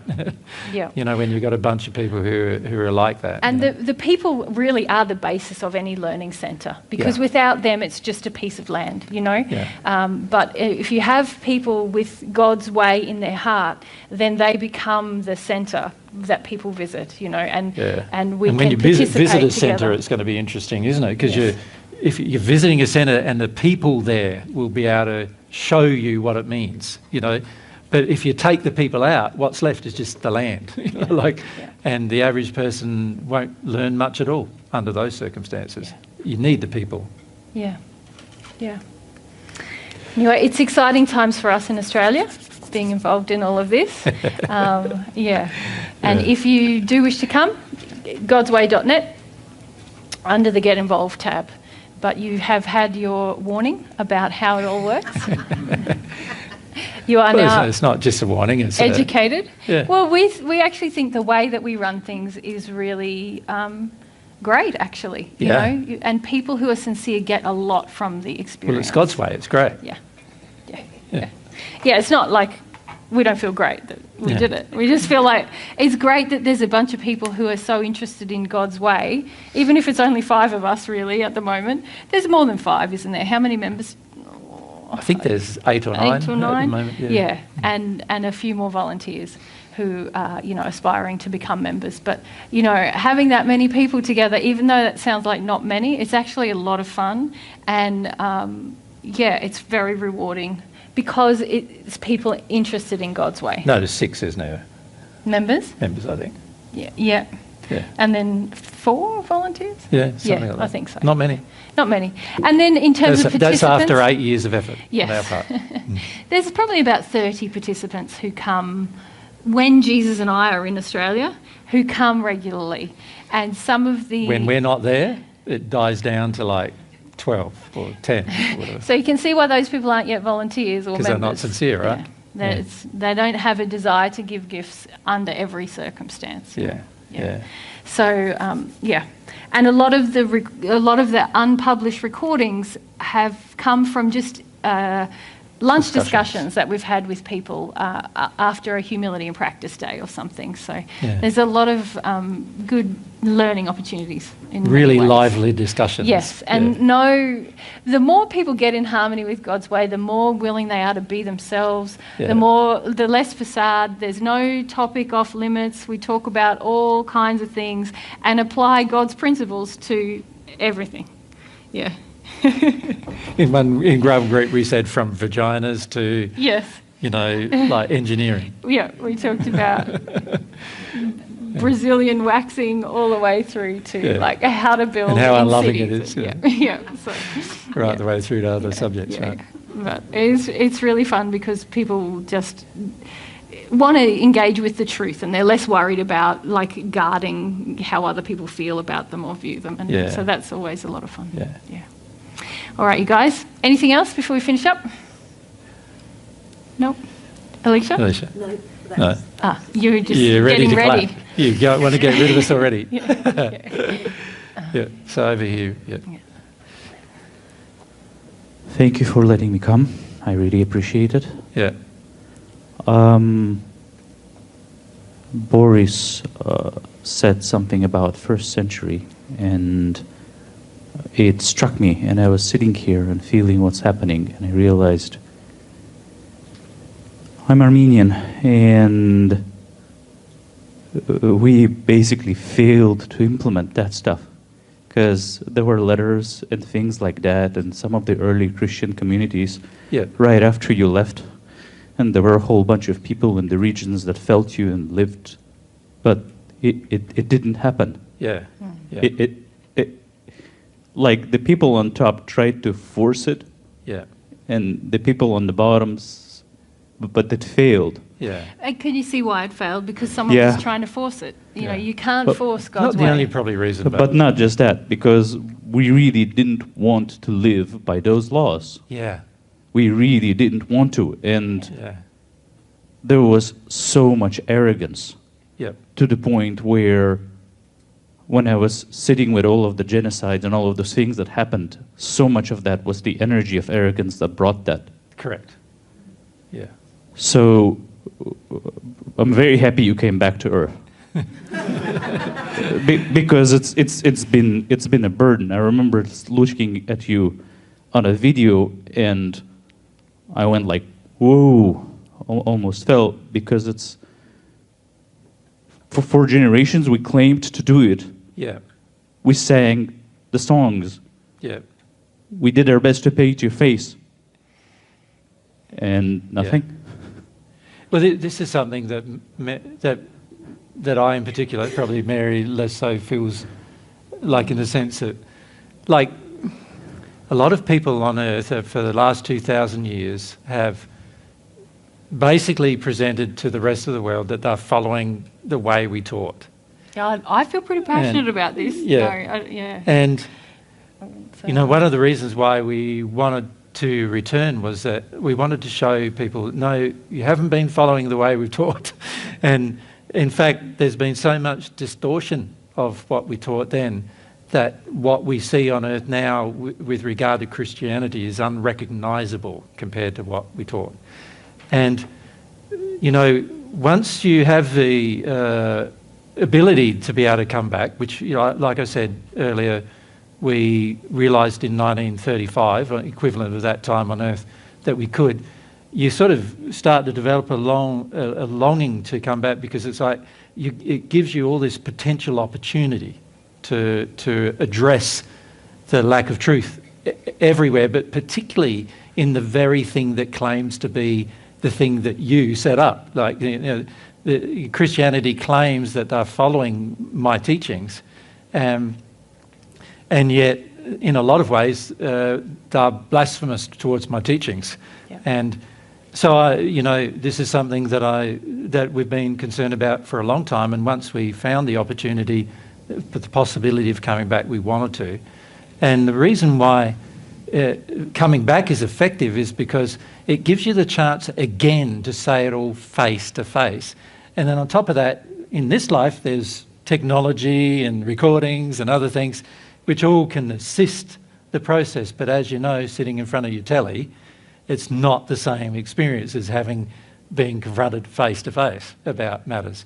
And so this is why Mary and I want to do these trips coming up, you know, as Mary mentioned earlier, with Divine Truth. So even though there's all this God's way things happening, we sort of see the God's way things as still quite secondary to us being able to share God's truth with people all around the earth. And God's way, hopefully, with the people who develop in God's way, will then be able to carry forward the assistance that is required or given by their desire, by a small group of people's desire to share, to continue sharing that truth even when Mary and I are not around. And this is why, you know, it's important for us that both things occur. And this is also why, for the last 8 years, we've spent a lot of our time establishing, like, God's way in Australia first, so that we can at least get, you could say, a blueprint sorted out as to what may be able to happen in other countries. So we're very keen to see these things happen in other countries, but again, it's going to be based upon the love people have and that developing. And we see there's a lot of opposition to that. And to be honest, there's also a lot of desire for that, but it's confused desire, I would call it. And what I mean by that is that there are a lot of people around the world seeking truth, but they don't think they're going to hear it from a guy in Australia claiming to be Jesus. And they generally, therefore, also feel that it's also quite difficult to find what that truth would be from other sources. And so a lot of people would like there to be truth, but when someone like myself starts to say, well, this is the truth, they then go, oh, you know, that's just a cult leader trying to get a cult started and all those kind of things. Now, as you can see from what we've described, we're not trying to get a cult started. What we're trying to do is we're trying to get information shared. That's our goal. So when people ask us, what do you do for your life? We say we're public speakers. We teach spiritual truths. We're public speakers who teach spiritual truths. And they say, oh, what's your website? So search a website, and then they go, oh, you're saying you're Jesus. I say, yeah, I am Jesus, but all I am is a public speaker sharing spiritual truths. I'm not God's, special son in the sense of special, in the sense of unique to, I'm not anything more worthy than yourselves. We're not any better than yourselves, except for the fact that we have received more of God's love, and also we've also received more of God's truth, right? And that's the only thing that's different between you and I. Aside from your personalities, of course, which are all different to mine. Thank goodness, right? Imagine if we had to deal with 100 AJs in the room or 100 Jesus in the room. That'd be pretty tough. I'd find that tough. I think I'd have to go somewhere else. But now that I've got 100 of you in the room, or 50, 60 of you in the room, I can enjoy it a lot more, right?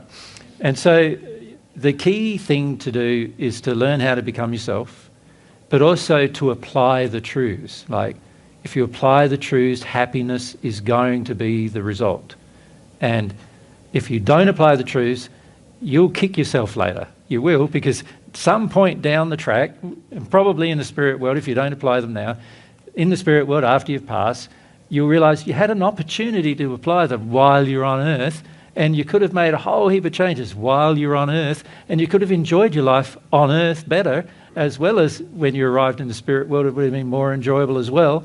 And so, when you look back with regret, sometimes the regrets are worse than any other feeling. As when Mary channeled Eugene, remember yesterday, was it, or the day before? Yesterday. You can see from him that his regrets were pretty potent in the sense of his pain. Because he realised, I didn't live the life on earth I could have lived, and I didn't do the things I could have done. And if I was just more brave, and I was just more focused on the truth, and I was just more sharing it with other people, and I just took it on board internally as well. I changed my internal assessment of myself, things would have been heaps different. So that's what we'd like to encourage you to do. We're glad we're here to share some truths with you. We're glad that you've given us 3 days of opportunity, and some of you, 8 days of opportunity while we've been in San Diego to present some truths. So we're very glad that you've done that for your own sake, and we're glad we had an audience too, because it's a bit hard rocking up to share truths and there's nobody there to share truth with. So all we'd be doing then is having a conversation amongst myself and Mary, and that would be it. So we're glad for you to be part of the audience, to be here, to be involved and share with it. But what we'd be more glad about is if you actually had some faith in it and actually practiced it. That's the thing that would bring us a lot of joy to see. And we don't know whether we're going to see you, when we're going to see you next, really, do we? Like, for some of you, you might be dead by next year. We don't know. This is what happens, isn't it? Like, some of you may be in different countries. Some of you may have made different decisions. We don't know where you will be when we see you next. But if you've practiced and start to feel about your practice of God's truth, can you see wherever you are, you will have benefited from it? Yeah. And that's the thing we'd love to see. You benefit from it. Yeah. Vijay, you want to... Thank you so much for your time. I don't know how it happened, but one of the experiences I had around both of you several months ago was the level of humility in your soul. I had this intense feeling, and I'm not sure whether it's my spirit friends who gave it to me, but the level of humility in your soul, I know you talk about humility, but I have never run into anything even close to that in my interactions with people on earth. Every day we remind ourselves, be humble, be humble, Always be be humble, more humble. be more humble. Yeah. But the flavor of your soul, that humility element was just so strong in the feeling that I got. And it was just, a reference point for me, I guess, going forward. Yeah. All the benefits we've enjoyed from receiving God's love have come from our desire for truth our faith in God and being humble. And, you know, humility is the one aspect that is really dependent on you. You know, love and truth and these things exist. External to you. They're external and we can desire them and receive them. But humility is the thing that we have to develop inside of ourselves. Two things, humility and faith. Yeah. They depend on you. You're not going to be gifted them. You know, not everybody has them. Many of you have been indoctrinated away from faith and away from humility through the course of your life. And they are the things that are going to benefit you the most in your relationship with God. The more you get to know about God, the more you realise, wow, this is just so amazing. And isn't it amazing how little I know? Yes. Like, it's just absolutely amazing. The more you grow on this path, the more you understand how much you have to learn, you know, and how much. How little you know. Yeah.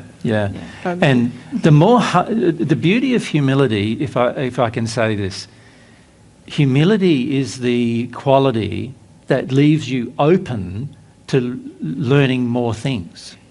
So the more humble you become, the more you will learn. You understand? So without humility, learning is not possible. And the main reason why Mary and I have learnt the most of all the people who've ever lived on this earth, and we have, and that's not a statement of error, it's just a statement of fact, is because we've been more open to receiving that truth than any others. And the main reason why that's been the case is because we've been more humble. Yes. Does that make sense? Yeah, that's the more humble you are, the more you're able to absorb new information without rejecting it, without pushing it away from yourself. The more humble you are. And this is why developing the quality of humility is so essential for your future. Mm-hmm. And then, of course, having the faith that God will reward your humility by giving you truth. Right? So the way it sort of works emotionally is the more humble I am, the more truth I can receive and actually feel in my soul. And so you can see that as far as it depends upon me, the humility is one of the most important things I need to develop. So, you know, when we say to you as a group, many of you are very arrogant, the reason why we say that is you don't understand the problem of being very arrogant. The limits it's placing upon you. The limits it's placing upon your ability to learn and your ability to change. As soon as you become arrogant, you're basically putting huge blocks to the absorption of truth in your soul. And that's going to cause huge problems for your future, because the more you resist the truth, the more unhappiness is probably going to be the result. Truth is what opens up all of your future for happiness. And so the quality of humility is such that unless you develop it, you will find yourself very resistive to truth at all times, and therefore very resistive to making changes in harmony with what God's design of you is.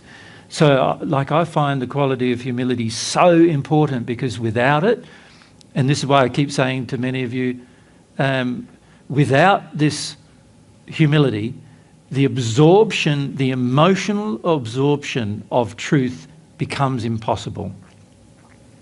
And the net result of that is going to be, you're going to be living in a lie. And the net result of living in a lie is unhappiness every single time. Every single time. So you can intellectually believe you believe, while at the same time have no truth in your soul whatsoever. Right?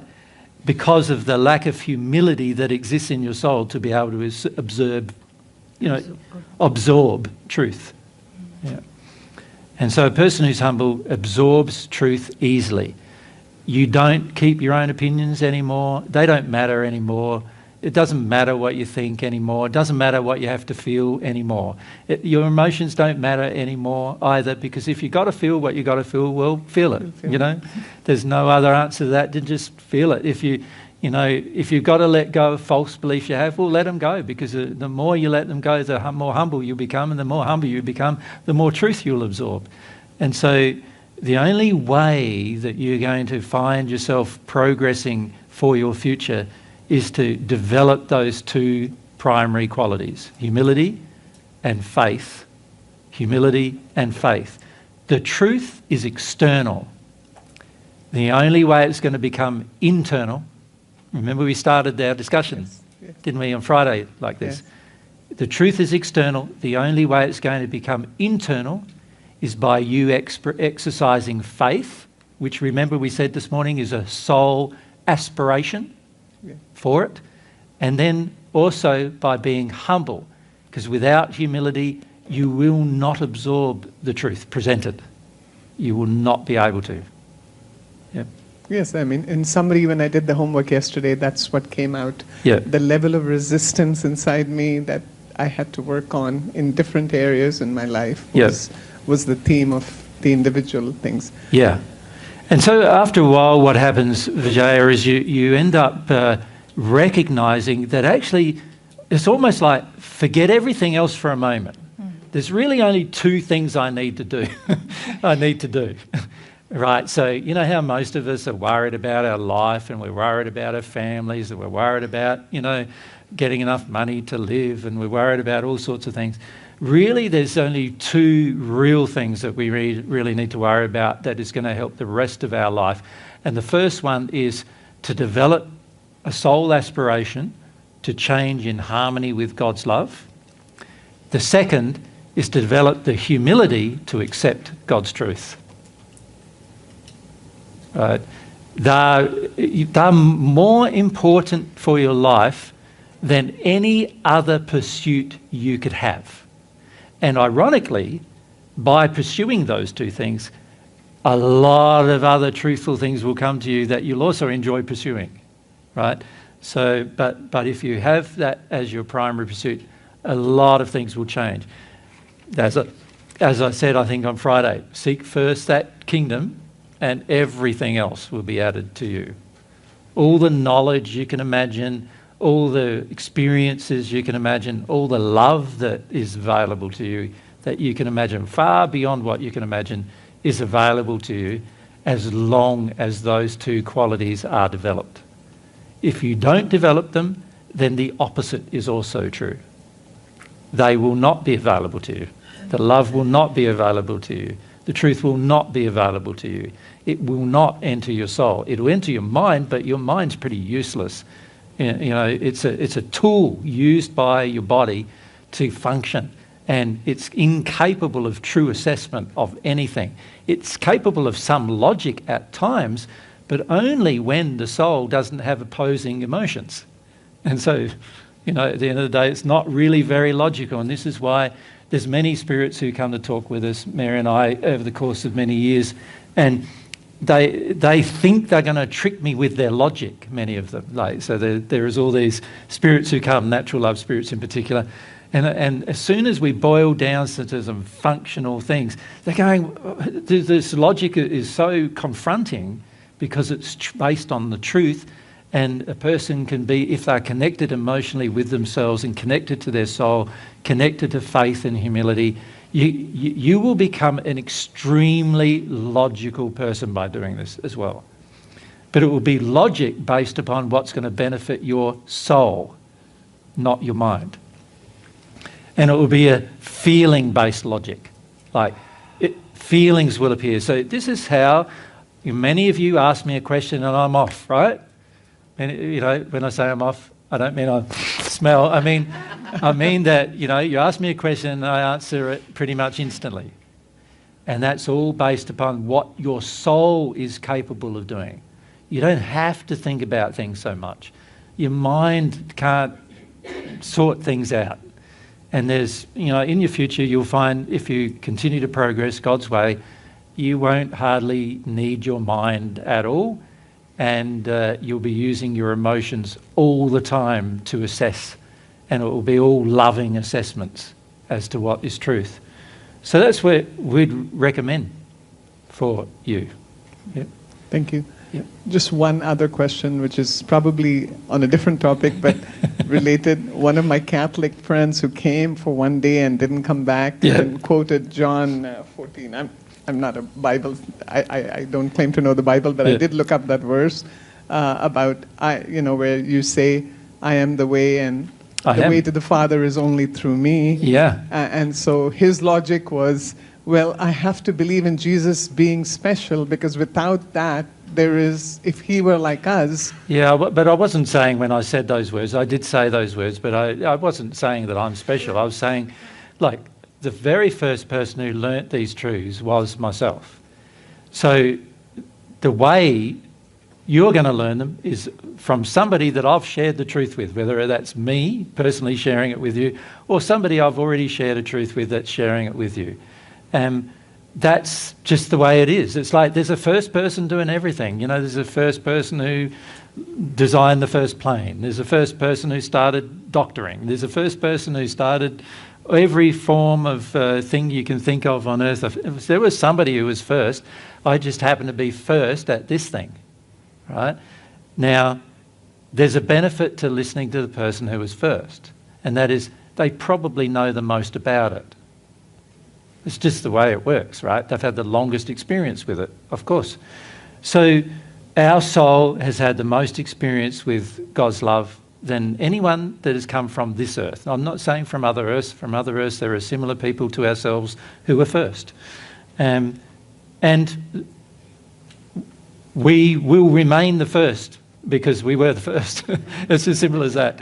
That's how it is. It's just when you're first, well, that's what it means, So listening to somebody who's the first is going to help you, not out of a competition or anything like that, but because they will show you the way. And that's why I said in the first century, I am the way. If you follow my life, you'll follow the way.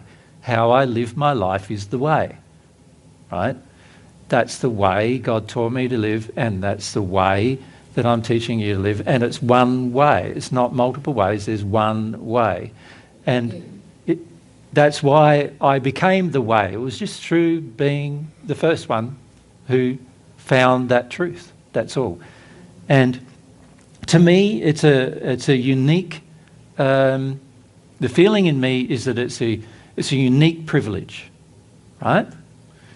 And so I am very aware that without God's help and without the help of some of my spirit friends in the first century, I probably wouldn't found the way, right? So I don't even sort of see that it's me finding the way.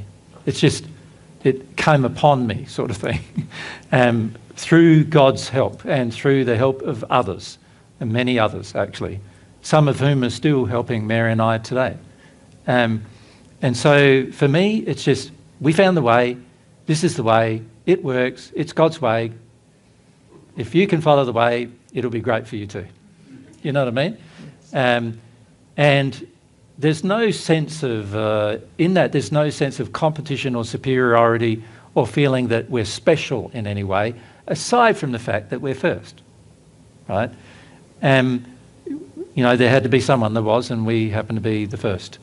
So when people quote these verses, which actually come from things that I have actually said, frequently they misunderstand those things that I've said. So the very man, was it a man, I think? Yes, it was. Yeah. Who came, the Christian man who came, first weekend in San Diego, wasn't it? And, said he couldn't listen anymore because he wants to believe Jesus is the way. Well, ironically, I am. But he just didn't recognise it, which is quite sad in a way, because he was expecting something else. He was expecting someone who was superior or acted like he had to be honoured and respected and whatever. That's not how we feel. So, and we're never going to feel that. And other Christians expect what, other books of the Bible say, that I'm going to come with a horde of angels, which, by the way, I have. We have lots and lots of celestial brothers and sisters who are helping us on what we're trying to achieve on earth. And so I have come with them, but they just can't see them, of course, so they don't recognise that. But they also say that he'll come and destroy the wicked. Well, that's something I'm never going to do either. God won't even do that, so why would I do it, right? Then I'm portrayed in the book of Revelation as a man riding a white horse coming in the clouds, you know, to destroy the wicked and redeem the righteous and reward the righteous with everlasting life. I can't do that. It's not mine to give, right? God give you that, everlasting life. And whether it's immortal life or not, well, that's going to be determined by how much of God's love you receive. So a lot of these things that are said in the Bible, there are explanations to them, but the average person's not prepared to have a conversation long enough to look at the explanation. Yeah. And this is what we found on Wednesday when we had a chat with our minister friend. It was the same thing. He wasn't prepared to sit long enough with the answers to even understand their explanation. And we find that everywhere we go. And that's just a general drawback of being Jesus, to be honest. If I wasn't claiming I was Jesus, a lot of times the people would probably listen more closely to what's being said sometimes because they feel like, oh, that's an interesting thought. But because of the Jesus thing, they're often going, oh, you know, he's saying he's Jesus, so it can't be true, you know, that kind of thing. And so that it creates a difficulty, but at the end of the day, it's not a difficulty that we didn't foresee. We foresaw that difficulty would be there, but it's still a necessary part of what we teach. Because to be truthful with you, we have to be truthful about who we are. And if we thought we were Jesus and Mary, but we'd never said that to you, that would be very dishonest on our part to do that. So that's something that we can't do. Even though many of you would like us to ignore that we are such people, yes. You know. So people say that to us. Yeah, a lot of people say that to us. If only you could just not say that. Not say that. If only you had never said that, then I could listen to you. You know, we've had that said to us thousands of times, actually. And you should see how many, our inboxes are full of Christian people emailing us about the very people who say they're following me, emailing me, telling me why I can't be Jesus. And giving me a lot of Bible verses as the explanation as to why, without any understanding whatsoever about what I'm teaching or anything else. And in a lot of ways, I just felt like saying, and in the future I probably will say to people who are ministers and other things like that, I just say, well, it's a very silly thing to presume an understanding without question. And what I mean by that is it's a very silly thing to presume Mary and I, just by claiming we're Jesus and Mary, to presume that means a lot of other things. That's a very silly thing to do. You've never met us, historically. There's things written about us from 2,000 years ago. Anything else that's been written from 2,000 years ago is hardly recognisable to now. So why would you expect that anything written about us would be very recognisable? You know, we're not the people who the Bible claims we were. And even the other half of my soul, Mary, was only mentioned like 3 or 4 times in the Bible. And she was with me for the entire time. You know, once we met, she was pretty much, there was a short period of time when she wasn't with me, but after that, with me the entire time. Well, nearly in all the gospel accounts, I was there. The entire time. The entire time. Almost, yeah, right. Yeah. So from the time of, shortly after I began my so-called public ministry in the first century, Mary was with me the entire time and hardly mentioned. How did that happen? How do you not mention the wife of the person you say, you know, you're listening to even, right? There's something wrong there, right? But this is the thing, is that people make all these presumptions about us and then say, because of those presumptions, what you're teaching cannot be true. To their own detriment, of course. So this is something that we hope we will be able to correct in the future. One of the things we're hoping to do is to have proper debate about false beliefs on the planet. You know, the false religious beliefs that are in every religion. We would like to raise issues that this can't be false, this can't be true because, this is false because. You know, we would love to start these debates, but at the moment, the way that everyone gets to ignore whatever we say is by saying, well, they're claiming to be Jesus, so we can just, or Mary, so we can just ignore what they say. Now, there'll come a time in the future where it's going to be harder and harder to ignore what we say, right? And it's going to be interesting to see what happens then. And but I'm looking forward to the time when we can have proper discussion about the flaws of all religious faiths on earth, the flaws of lots of different beliefs, because the more you can expose the belief systems that are false, the higher likelihood there now is of people wanting to find out what is true, right? So this is one reason why we do need to have a discussion about what is false, and so that we can discount what is false and focus more attention about what is true. And the more people become aware of why it's false, you know, how love is the measure of everything, they'll be able to also then work out what's false in their own life as well. If love is the measure of everything, they can work out that too. So we're looking forward to that time. Obviously, by Mary and I travelling, there's more potential exposure to that time.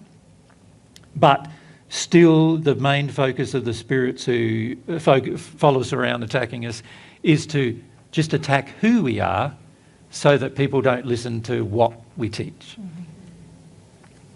Yeah. So even though those of you who are not convinced about who we are, we would suggest to you, don't worry about that so much. Focus on what we teach. You'll find the benefits in what we teach. Yep. Yeah. If you apply it with understanding, if you grasp it emotionally and then apply it, you will benefit, and then you'll realise it's true. Yeah. What we teach is true. Yeah. Yeah. And you know, it's what I love about God's truth is just the more you apply it, the better it gets. But you just have to apply one thing that we teach and life gets better. And that helps you to build faith. A lot of people stumble with the very first things, you know. Yeah. Humility, changing beliefs. Yeah, basically they stumble with their global error of how they deal with their emotion. Yeah. That's where there's the majority of problems. And if you can just address faith in that area alone, you will make some major changes in your life. Yeah. Yep. Yeah. If you can just understand how the soul works and just go, my brain and my soul is my emotion, and just understand it at that level, then at least you might then, and have some faith in that, then you can make some very significant changes in your life into more happiness just by understanding that one thing. Yeah. And yeah. So that's what we'd like to encourage you to do. And encourage you in your relationship with God, in prayer. Yeah. And you know, something that Eugene, I think, said to someone yesterday was just placing yourself in the position of prayer is a very beautiful thing, actually. It opens you, and whether or not your prayer is sincere yet or not, it will become more sincere if you are genuine in your attempts to pray. Yeah. It will show you your blocks, and if you're humble to those, you will become more and more sincere until you do have a proper longing for God's love. And once you establish that relationship, then everything can change. You will appreciate your brothers and sisters who are further progressed, but you will know that God is the authority in your life, and you will seek that. And, yeah. Thank you. So that's what we'd encourage you guys to do over the coming years. And we hope to see some highly developed individuals who have done some of these things about their soul by the time we see you next, is what we're hoping. Bursting full of aspiration. That's right, yeah. We'll see whether that happens or not. But, you know, that's going to depend, isn't it, almost totally on your own aspiration, on whether you develop that quality of aspiration. Yeah. But I just want to mirror your comments there about thank you for your participation. Your participation in these groups that we hold really helps us to explain and draw out and demonstrate all the principles that we want to teach to many people. And you coming and participating and being yourself, and the more you do that, the better our discussions become. So thank you for being here and doing that. Yeah, that's great. All right, guys. Well, it's time for ending the day. Yes. So thank you.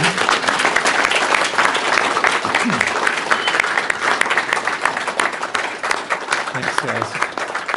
There's obviously there's a few of us that are going to tidy up, and Mary and I have got to know where everything goes, so there's not a lot you can do to help us do this tidy up process. The thing you can do is just pick up all of your personal belongings, any rubbish or trash, you call it here, don't you, that you might see around, and try to leave the space clean and tidy. And if those of you around the speakers could just stack up a few chairs so that away from the speakers so we can take everything down, that would be fantastic. All right. Thank you for your donations. We'd just like to say that before we say see you. Yep. And we look forward to seeing you, maybe in North Carolina or here. 2025. In 2025. Or maybe in Australia. Who knows? Who knows? Yeah. All right, guys. See you. Thanks, guys.